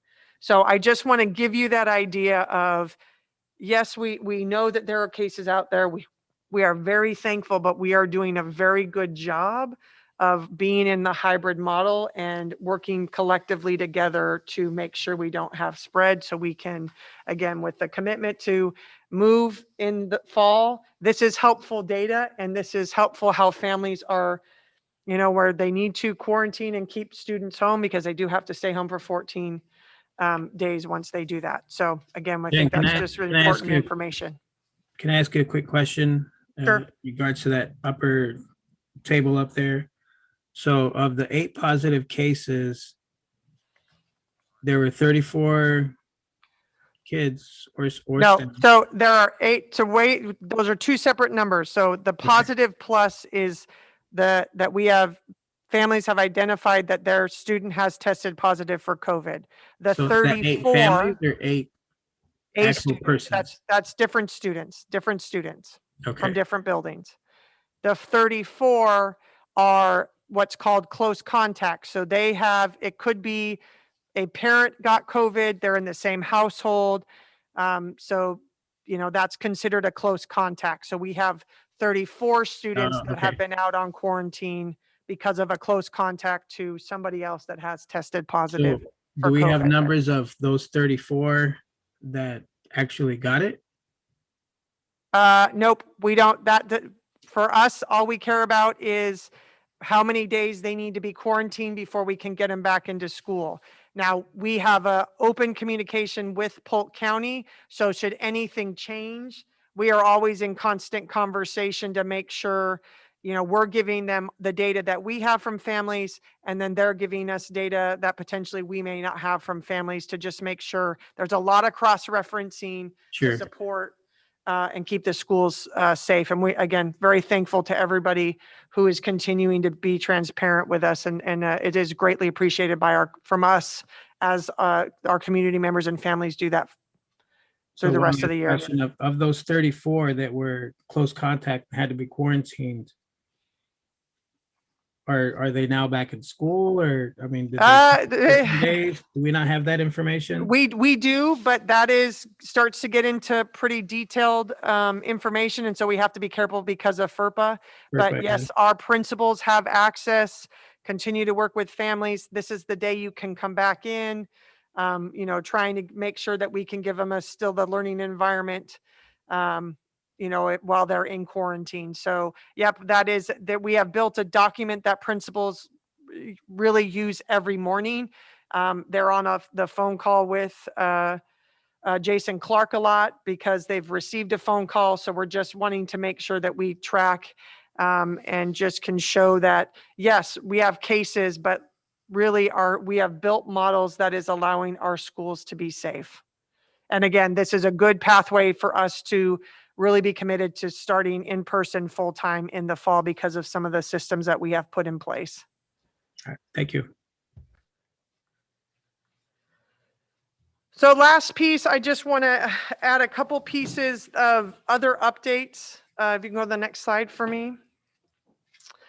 We've had a few changes in athletics and events. Just an update for masks for outdoor non-contact activities. So track and field, tennis. If they are outdoors and competing or practicing, and they're more than 6 feet apart, they no longer have to wear a mask. So again, non-contact sports that they can keep their distance, no longer have to wear masks. And again, that's tennis, swimming, cross country, track and field, or those key sports. The other part is we just want to do a reminder to our community that outdoor events, and I know that there's some conversation in regards to if you're vaccinated, then you don't have to wear a mask. We don't know that you're vaccinated. So if you are coming to events, we will still be, especially for large gatherings, even though we are socially distanced, if there's any place where there could be close contact, we are going to continue with our events that people wear masks. So we just want to be clear about that. That is the guidance for outdoor spectators. And again, because we're not going to ask everyone, that is people's personal medical information about vaccine. People will need to wear masks as we do events. The other piece is, as we've moved back into the extreme category, there has been some shifts in the number of people that can be in the community event. So we can have 100 people maximum from within our competition. So that means home and away teams that are outside. And then we can only allow 100 spectators within our facilities right now. So again, we're just that's part of the change with the moving back into an extreme county. And then I think one of the outdoor, correct? Correct. That is outdoor. Yep. Only 100. And then for indoor, that is really limited. So there is an actual opt-in form that parents and students need to complete to be able to participate in volleyball or basketball if they want to participate. And then even with that, when we talk about contact sports, they're only limited to 6 people, correct? So does that mean the sport, with 6 people, is there going to be any type of? I think that they're it's- getting, yeah. I think that's part of what we're just having to work through with that. Do you know when that's actually going to be something that we can give our community a sense of ease with that? Whenever we get out of the extreme category. would be the first time we'd be able to have But that with conversation, this which I believe is, season with the basketball being right now, for example, like when does this season end compared to, I mean, it's just all over the place. correct. And I think Okay. that's part of what, there are seasons set, but because we are in an extreme risk category, there's still movement of, are we going to be able to play? What does that look like? And I think this is the space that we're in right now. And, you know, we'll have to continue to work through this process and move forward with that. I don't know that we'll have those. I mean, we continue to look at that and who's willing to opt in to participate, because that's a big part. That was a change that happened about a week and a half ago for the opt-in. Is there a copy of that opt-in form available to the community on the? Believe it's on the website under COVID-19. Okay. Nope. So is there one for? I'm sorry, it's on Central. I know for sure it's on Central High School's athletic website. Okay, perfect. So I'm not sure what season's going on right now. I mean, because it's all weird now. But contact sports, what is considered contact sport right now besides wrestling and football? Wrestling, volleyball, basketball. Those are all contact sports? Correct. So only six Correct. people are allowed within a certain 300 or 500 square foot. Correct. So, okay. Yep. It's, again, we were moving in the direction, and because we moved to extreme, again, that opt-in form is now for any indoor full contact sport, and then the limit of 6 people in that square footage. And is that including coaches, or is that just students? It says 6 with a limited number of coaches. So there's really at this point probably 1, maybe 2, because we do have enough space in the gym with probably 8 people being in there that we have enough space to be able to do the 6 feet and masks. Has there been any forward. communication with our basketball and wrestling programs as far as what that could look like, what practice could look like? I know that they're continuing to, I know Jason Clark continues to meet with Mr. O'Malley at the high school. I know there's continued conversation at the building level that they're trying to say, okay, what can we do? You know, let's talk about practices. I think there's still a lot of moving parts. We know that we're going to be in extreme at least through this week. Again, that number going down is helpful because we do need to get below 200 to jump back into that high risk category, or lower than that would get us even to moderate. But again, Sure. It may be a week or 2 before we get back in that. I'm hoping only a week, but just looking at the numbers, we're sort of trending still in that 200 range based off of what we've seen the last couple of weeks. Okay, thanks. And Jen. then the last piece with just that, you are going to see the high school has been working extremely hard to be very thoughtful about graduation.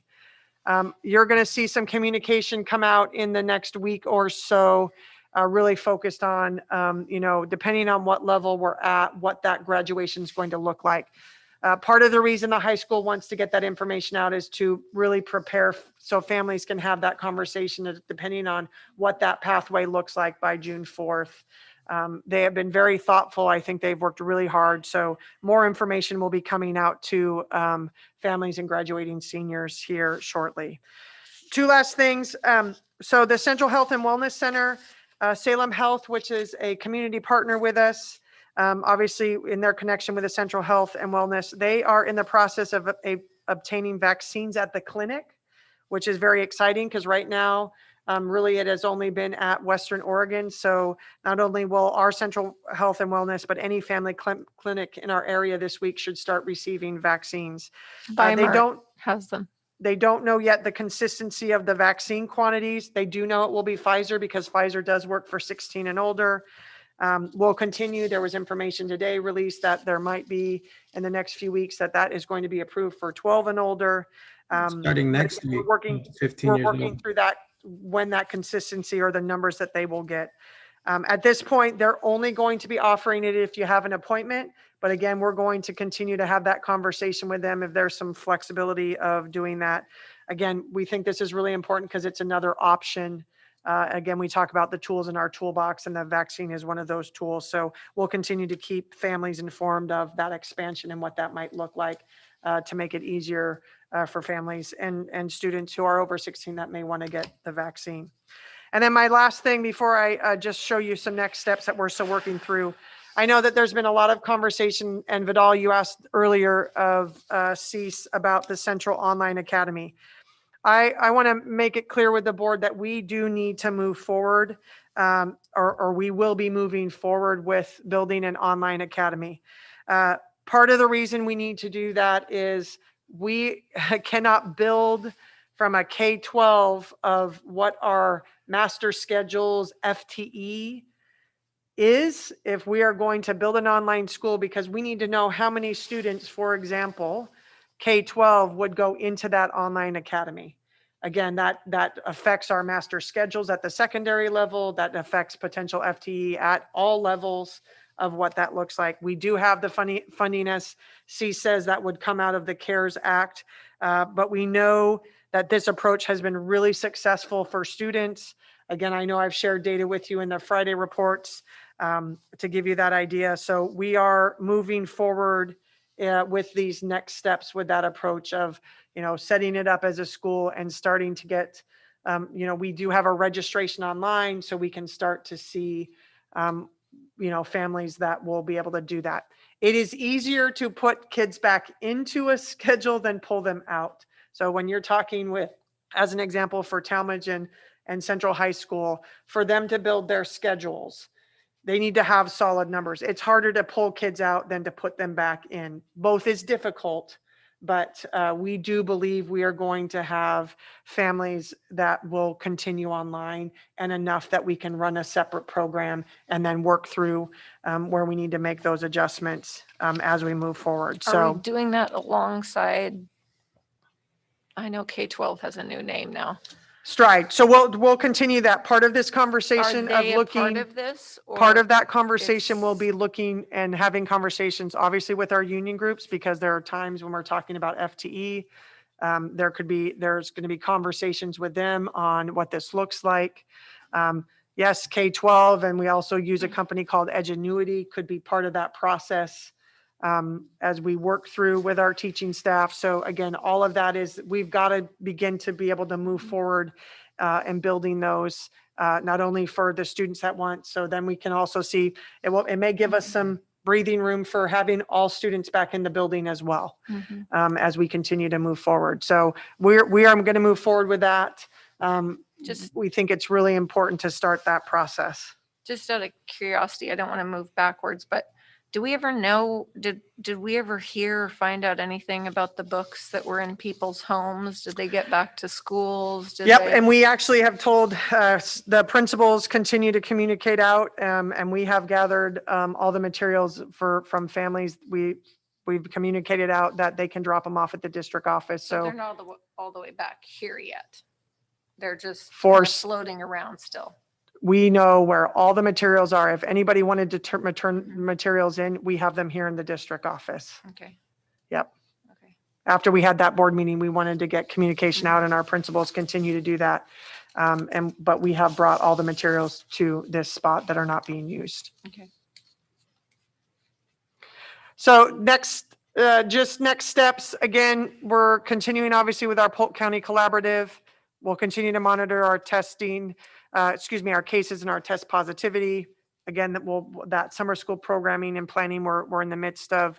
We'll continue. Our goal is to have a school calendar to you, but expect updates from Ready School Safe Learners. And then obviously the next several meetings that we have with our budget committee and community committee moving forward, and then building the online academy. So questions for me?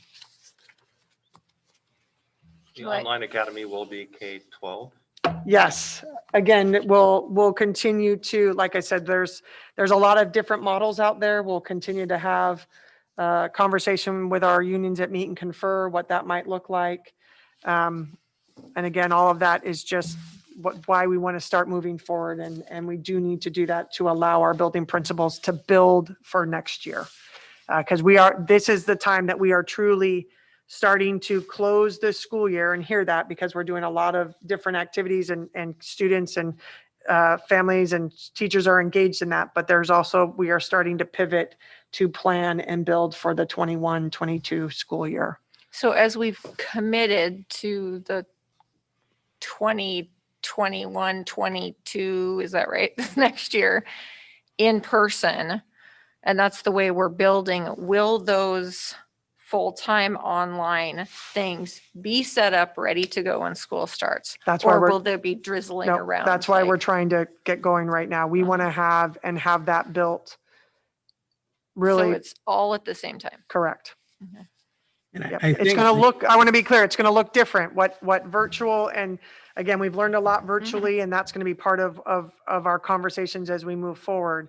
But what we need to do is, right now, our staff is doing both. We need to figure out how many students are going to be in that virtual, how many staff, and that's again in collaboration and conversations with our union, with other companies that we already have partnerships with, of what that might look like in combination. So then we have staff that are specifically focused on that in-person learning, and not having to worry about the virtual as well. And that's what you were talking about with Darcy's earlier question about, are we going to be using, I don't remember the name of the. Right, yes, that is part Right. of the continued conversation that we will have. Okay, those books, the money that we paid them already, that platform. Yep, all of that will be Okay. part of that conversation. Okay, the other question I had, I wrote it down over here. As far as that, go ahead. Yeah, just one additional thought on the online academy I've been thinking Sure. about is, we might have done this anyway, because this online option, so many districts are starting to adopt. If it's a good thing for the kids, we would have been exploring this anyhow. So I think it's actually just advantageous to do it right now. Oh, absolutely. I agree. I mean, just especially in unique. these days. Yep. Sorry to cut you off there. Oh, no, that was fine. I couldn't find my note really. It had to do with graduation. As far as graduation goes, are we still looking at a format of, well, I had two questions. Graduation are we looking at a format of, as we did last year? They're building a model for every level. So they're going to have a model for if we're still in extreme. They're going to have a model if we're at high risk. They're going to have a model if we're at moderate. They're going to have a model if we're at low. Oh, They that's are very, awesome. We they didn't are have that very- choice last year. Correct. we had And to- they're taking what we learned last year and building from there. We have some great successes from that. I think that was one of, by far, across this state and even across the country, a way that when we didn't know what we didn't know, to do graduation. So I think that they're close to being able to share out to the community, because we want families, the high school really wants families to say, hey, start planning if these are the areas or where we might fall. So then those conversations can happen. So you're not flying people here that we may not be able to do that, those types of things. So like I said, they have done a phenomenal job, their group. And I think that information will be coming out shortly to the community to just be able to see what the different levels might look like depending on where we are in the county. Okay, well, that's awesome. My next question was about kind of on those same lines, on the different levels that we're planning for graduation. We've already planned on our levels as far as getting any more students in classrooms in the next few weeks, is what I'm hearing. And it's what the metrics have decided as far as the governor's orders. As far as that metric that we shared. Yeah, so we're next week we can't do anything. Right, we are on a pause because we are above the 200. Again, obviously, we are in the buildings. We're gonna, if we are in this pause or in the extreme for the next several weeks, for us to shift for 2 weeks, again, especially at the end of the year when we are going to still do some fun activities with students where we can to enjoy the end of the school year, because last year and a half has been very different. But again, we'll continue to look at that.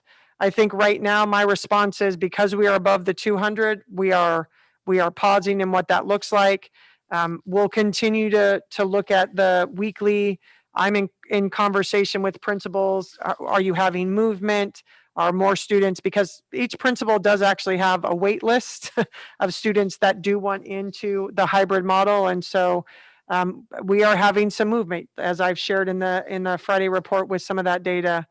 We'll continue to monitor that, but we are seeing some families are in hybrid and don't, students want to go back to comprehensive distance learning. Some people that are in comprehensive distance learning are hearing from other families, so they're ready to say, can we get on that list and try? Yeah. So I think that's what I wanted, Jen. I wanted to get that word out, that communication out, because we get the Friday report, and of course our constituents want us to share things in that with them. Of course, it doesn't usually come out as crystal clear as we read on the Friday report, because it's not sitting right in front of us a lot of times.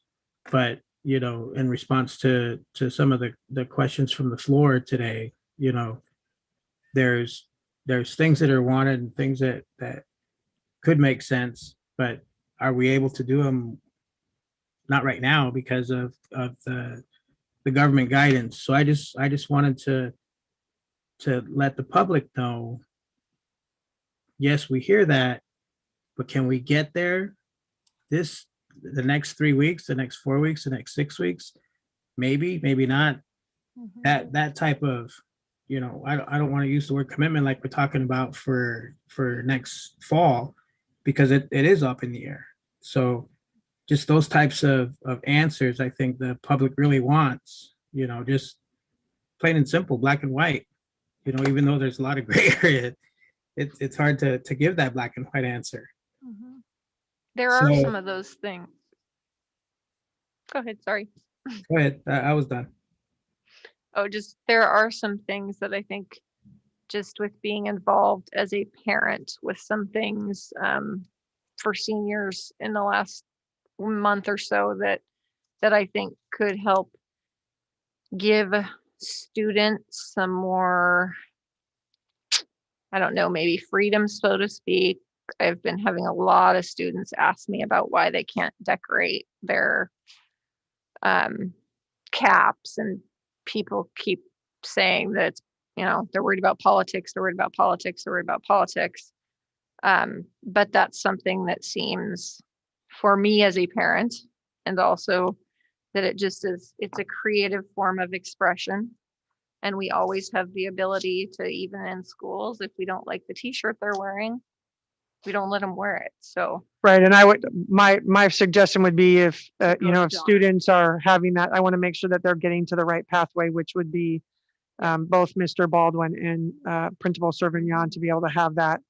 Yeah. Because I know that that's a continued conversation always at the high school. Absolutely. Yeah. Yeah. So I had a few other things, but I don't know really where we're at. We're at the end of the superintendent report, and we're about to go into the board report, consent agenda, business agenda, which is still a big topic. So we're going to be late. So with that, you're welcome to bring those up, Darcy, but just be cognizant of the time. I will. So just a quick question.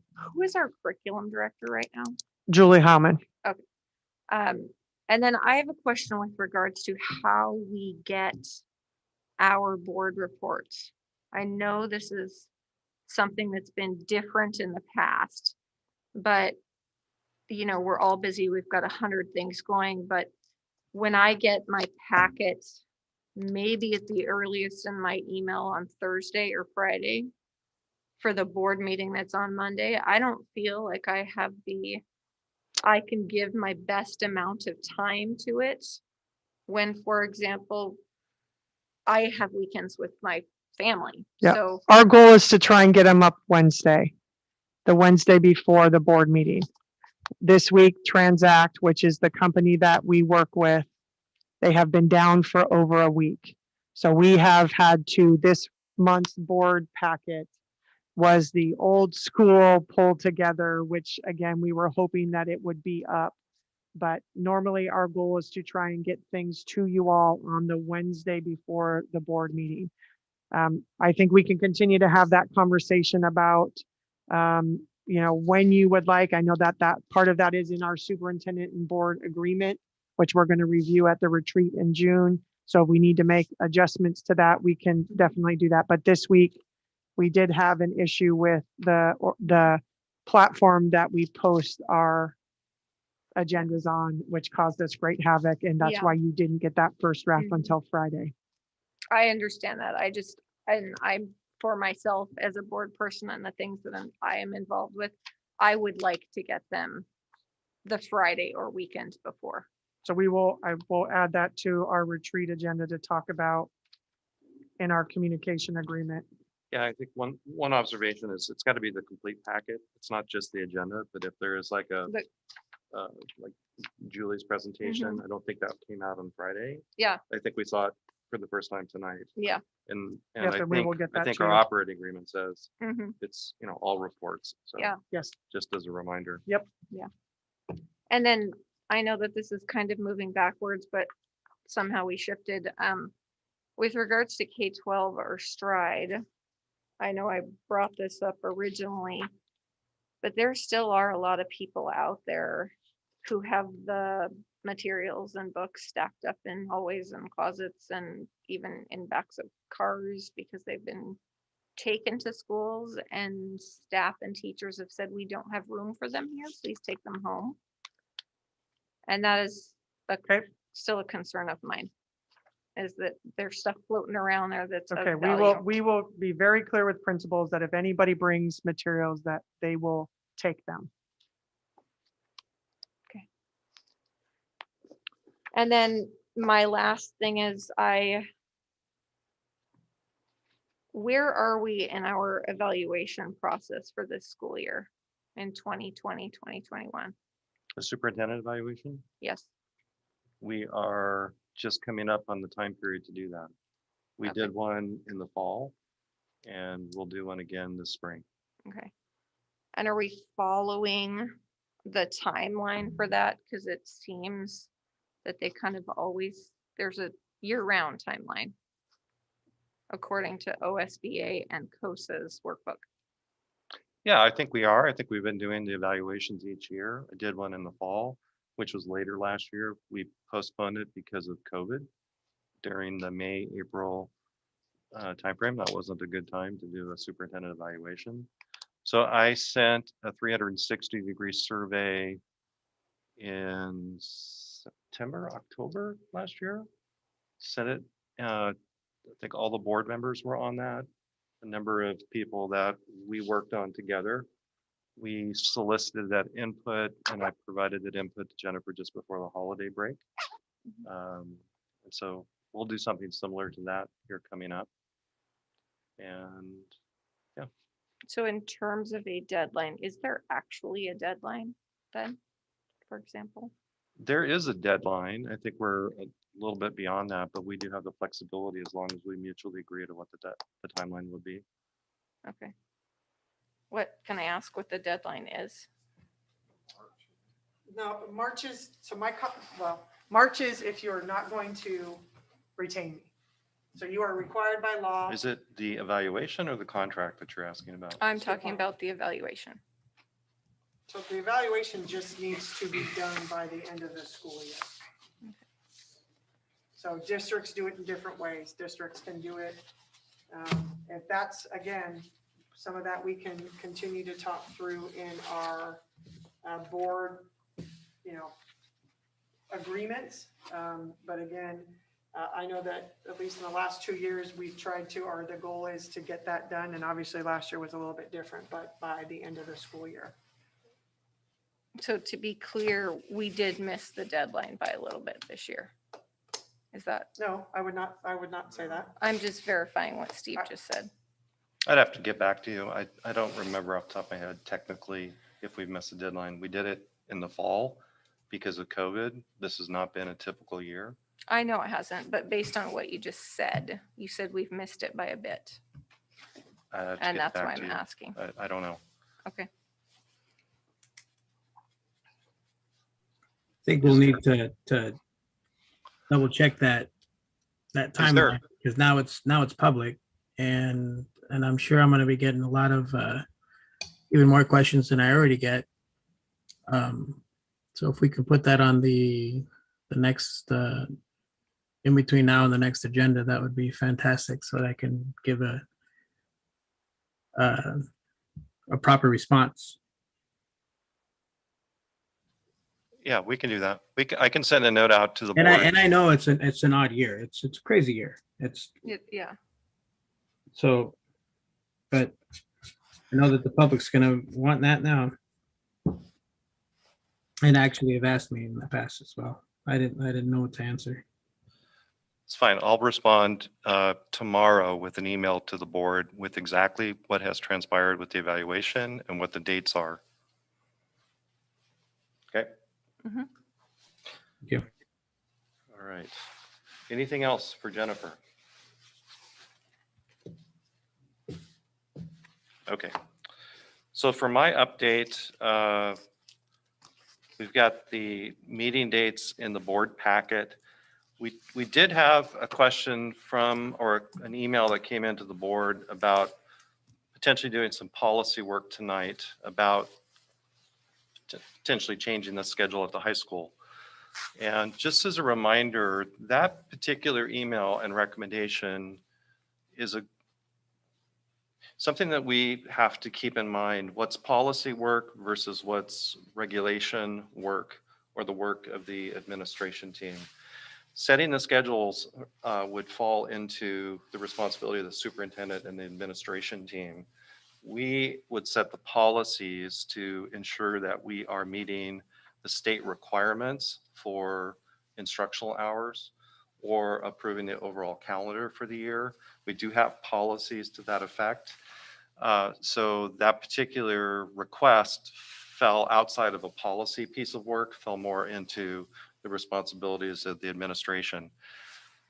Now, that same kind of vein about can we get more kids back into school or in-person instruction is what led us to have the work session in April. So we had a 2.5-hour discussion about what we were doing with our schedules. That is the appropriate response, I believe, for the board to ask for a work session to go back through that and work in conjunction with the superintendent, going back through all of our materials. So we had done that. So with that particular email, we did not respond, or we did not take it up tonight as a policy topic because it would not be appropriate. That line between policy and regulation, the work of the board versus the work of the superintendent, is something that we will cover again in we'll have new board members coming on in the July timeframe. So it's pretty customary to actually go back through the responsibilities of the board as we introduce new board members. So sometime this fall, we'll go back through that training and have a discussion, more discussion about the work of the board, policy work versus regulatory work, or what's also known as ARs. So does that make sense? Just to be clear, because you're looking at me, is that? No, I'm not looking at you. Okay, I just No. thought you were looking at me, so I'm like, I don't know if I'm missing something. No. Okay. According to our policy, evaluation of superintendent, there is no deadline for any evaluations of the superintendent, just that it be done once a year. Thanks, Emily. You're welcome. Did you hear that, Vidal? I did. Thank you, Emily. Thanks, Steve. And thank you, Jen. All right. So we do have a PLC meeting in July or June. Yeah, we have a retreat A that we retreat? do. Do we need to pick dates for that? I believe it's on our board calendar. Give me a second if you want to keep moving, and I will tell you when that is. And I'll make sure it's on everybody's calendar. While you're looking at that, there's also, just as a note, there's the potential that the May 17th budget meeting might not happen depending on what information is available. Was Yeah. the way we left it at the budget committee meeting. Right. Thank you, Don. So we have our June board meeting is the 7th, and then we have a retreat scheduled on the 21st at 3 p.m. and we'll make sure that you have an invite for that. 21st at 3 p.m. Yes. Okay, so. Okay, so that's my update. That brings us to the consent agenda. To have a motion to pass the consent agenda. Thank you, Don. Thank you, Jerry. All in favor of approving the consent agenda, please raise your right hand. Motion passes unanimously, and that brings us to our business agenda. And I'm going to ask Emily to, oh, thanks. So I'm going to turn it back over to Cease just to talk through. And again, we know that this is going to be a continued conversation, but we wanted to get it in front of the board. So Cease, I'm going to let you start, and then we'll ask any questions or clarity from the board. Yeah, thank you very much. And thank you, Chair Love. Again, in the interest of not taking much time, because this is not a decision item, just a reminder that we had received a grant to do a comprehensive facilities study. That process has been completed, and we sent you a link, I believe, although I'm not seeing it now. I believe it was in the Friday report to sort of a summary of that report, really about every condition of our building. It's about the condition of the envelope, the condition of our systems. It's about space usage. It's about air quality, as we've discussed. And so, and also suitability for programming. That report is sent in a format that is required by the Oregon Department of Education because they are trying to make these kinds of reporting systems consistent so that they can talk about how the state needs to fund school districts in their capital programs and working with repairs as well as capital expansion. So that report was completed. It was submitted to the Oregon Department of Education, and our grant paid for all the work, which is great. The next step in the process, we also received a grant for a long-range facility plan based on this facilities assessment. So just sort of for your thinking, now that it's May, we need to kind of figure out if we think we have the capacity and the time as an organization, as a community, to really go through a full-fledged facilities planning process. It's often difficult in the summer when a lot of folks are not around.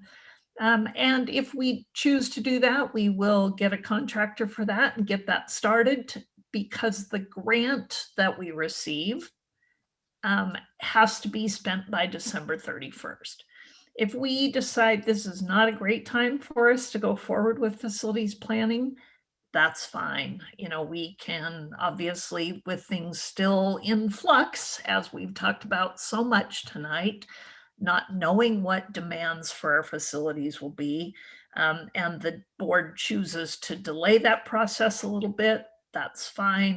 We will return this grant award, and then we could apply again in the future now that we've completed the facilities assessment. Just a quick question on that. Is there do we have to approve all of that facilities monies, or can we like take this much and apply it towards our online academy, or if we need to change a building to be a fully fledged school? The grant is only to do a facilities planning process. So Gotcha. It's a, you know, The process, special the planning of it. Yeah. Not the actual building of everything. We're not anywhere near that yet. And you know, Vidala, we did go through this process. We've gone through it several times in the past when the high school was remodeled, of course. But prior in 2016, we brought community members, other local organizations, representatives, and representatives from within the district and families, parents, to really look at our facilities, go through a process, review the report we had at the time, and try to determine what our needs might be for a bond, for actually the kind of money that it would take to do all this work. So we're talking bonds. Yeah, would we just could never budget to do the amount of work that is listed in this report, let alone try to consider expanding our buildings. So it's a big process, but that money would only be able to be used for that process. Okay, gotcha. So when we're talking about building an online academy, that long process, we're not talking that same long process, are we? No, this is, Vidal, this is truly of a process of going into our buildings and really assessing each one of them, and then having a committee to say, okay, what concerns might we have, what's working well in our buildings, and then potentially moving forward into It's not like the again, overhaul that of the high bigger school. bond conversation. Yeah. Right. Okay, gotcha. Thanks for clarifying that.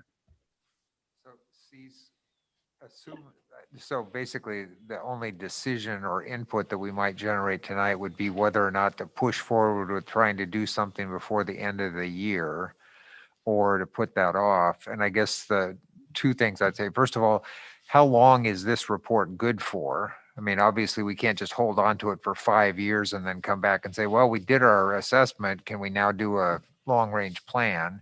Because we'd basically start over.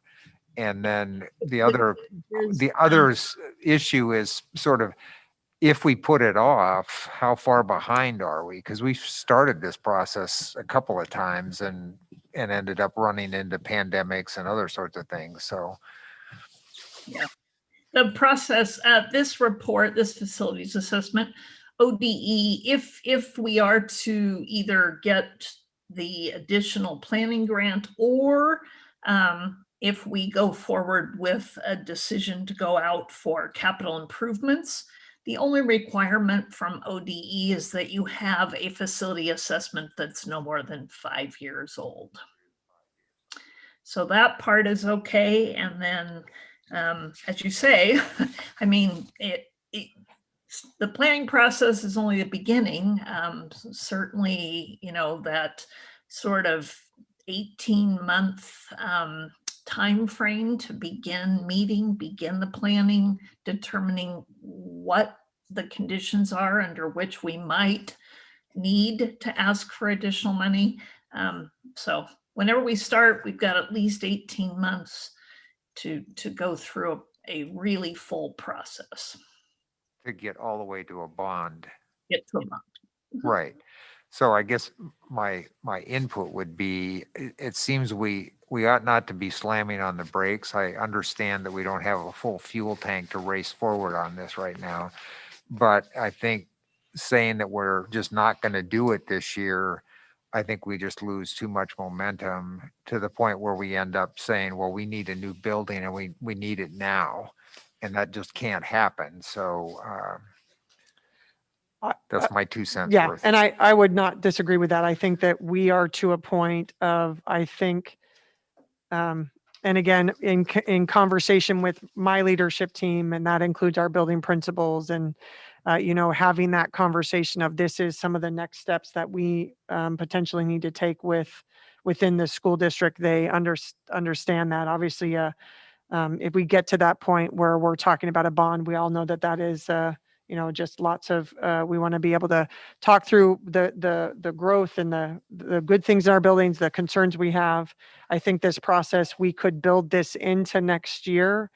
But again, that's partly where we're just trying to get an idea of, from the board of, do you want us to continue that forward of, you know, looking and starting to reach out to have someone to help us with the assessment planning and to help guide those conversations with the community, you know, really going through this summer and into next year. Right. Knowing that we have to have those funds spent by the end of December. And And I really don't want to make the grant deadline the pressure. That's not the point, partly because, as I also mentioned in the report, we could do a two-step process. We could bring a planner in and facilitator in to talk through just the capital improvements portion, and deferred maintenance portion, because that is what a major part of this report. We could do that piece by the end of this year and just return a small portion of the money. Then in a future time, if we decided to bring back a planner for additional expansion planning, we can do that with our construction excise tax, for example. And the bids we have for this process is under 20,000. So it wouldn't make a huge dent in our funds if we choose to put this off. I don't want this hard deadline to be the concern. To cause us to be rash and hasty. Right. So far, I haven't seen us be hasty on too many occasions. It's sometimes too easy to put stuff off, and so I'd hate to see us sort of slow this down, and then, like I said, find us behind the 8 ball. I don't think we need to be ready to build a new school building in 2022, but we should at least know the answer as to whether or not we need one and what our plan is for it, rather than show up at 2022 and say, well, we got the HVAC things fixed in the buildings, but we're not really sure where we're going to put all the kids. I would agree with Don on that. I know Cece said this is not really a decision-making agenda, I think is what you said right now. But I would say that we should keep moving forward with this because that need is there and we had it done. So let's do it. Could we shoot to have a committee, whether it's long range planning committee or whatever we call it, facilities committee, have that put together by the September timeframe so that we could start working at the beginning of the school year when everybody's back around, and hopefully COVID is at least tucked away in a back closet someplace and we can have learned to live with it by then. Yeah, I can certainly, we did identify potential consultants to hire for this next phase. I can certainly talk to them about that timeline. Most of them gave us a 6-month timeline to complete a process. But there were some options for starting in January of this year and being done by May because they knew they would, summer's a tough time. I can certainly talk to them about what we could accomplish if we started maybe towards the end of August and worked through the December timeframe and bring that back to you. Cece, it seems like on our last long range planning committee and bond, we pulled a meeting together with the consultants, just with the board, to do some bond training and talk about the overall timeline, what it really entails. And I think with new board members coming on in July, that would be another thing we could target, maybe late summer, early fall, to kickstart the process, because it is complicated. And I think, well, we just need to be clear what it all entails. Mm-hmm. It would be nice to talk about it for the next however many board meetings it is until September, and then feel like we were ready to get going on it in September rather than just put it off. And we can add that as part of even our retreat of even looking at a timeline, and when we meet in June, to just say, if our goal is late August, what are those key things? We can have a little bit of that, and then what might that look like depending on, again, we've had some conversation with a couple of groups to have that conversation or to move forward. And so I think we could get that and at least be able to sketch out what we might be able to accomplish. And like C said, if we don't, again, if we have to give part of that grant money back, but we're in the process, there is, and again, I want to be clear, capital funding is different than the state school fund. And that is even part of the process of helping board members and the community understand that those are two different buckets and they cannot be mixed. And so we do have a capacity to, again, if we don't get through the whole grant, we do have that financial amount to be able to move forward. Whether or not we have all that $20,000 spent by the end of the year is not a big deal. Right. The bigger thing is that we keep moving forward, even if it's at a slow pace. Yep. I think with the findings in the report, we know even during our last bond, we have issues at the middle school. We know that we have constraints. So I think I would agree that we need to keep moving forward. Jerry? I think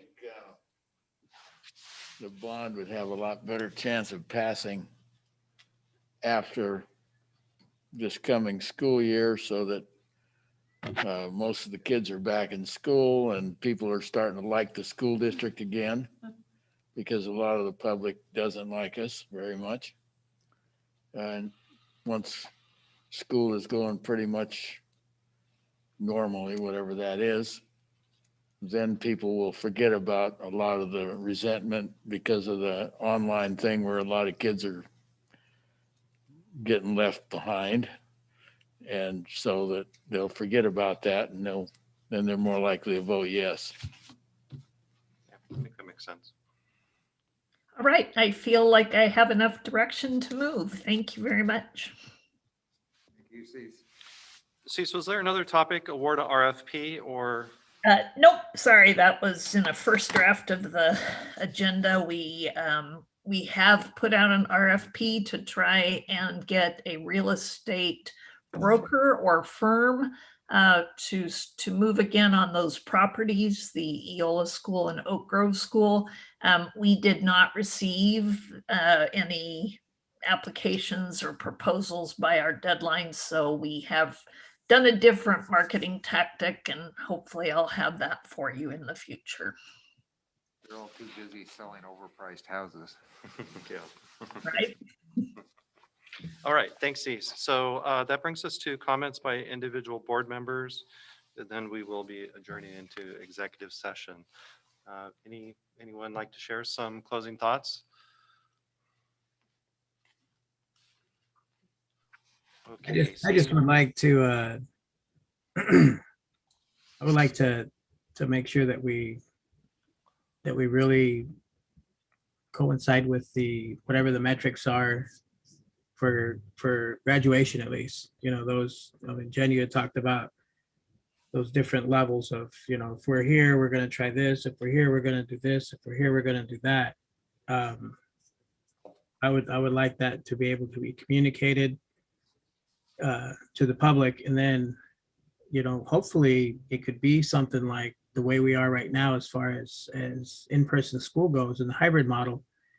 If we're at this level and we have this many kids committed to this level, we can't go back, or we're going to stay at that, as far as how many allowed are in person or anything like that. Because I know that, it goes back to that same model that we've been using for the past year, is that push-pull.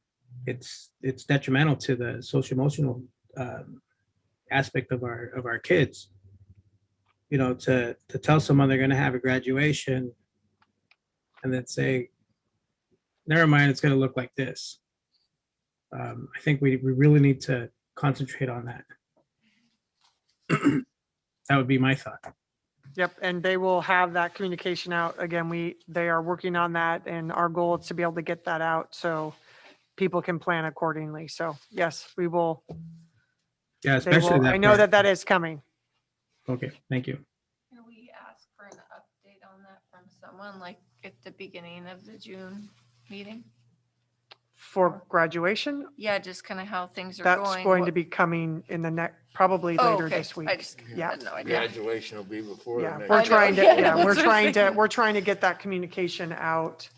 Because we know that there are families that are, again, travel and different Mhm. things of, if they can get an X amount of tickets. Again, I know families need to make those decisions as we look at that. So, yep, they're working on it and are very close to being able to share that information with the community.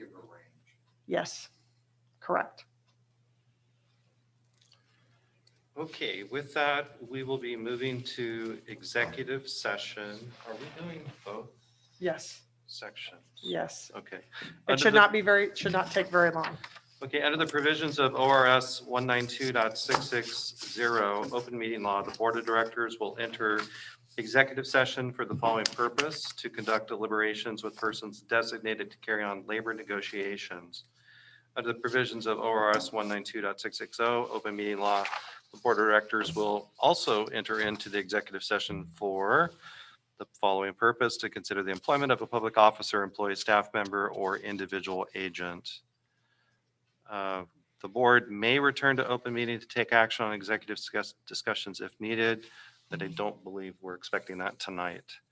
So we are adjourned from our normal session. Let's take 2 minutes and reconvene here. I think, so we'll do a Zoom.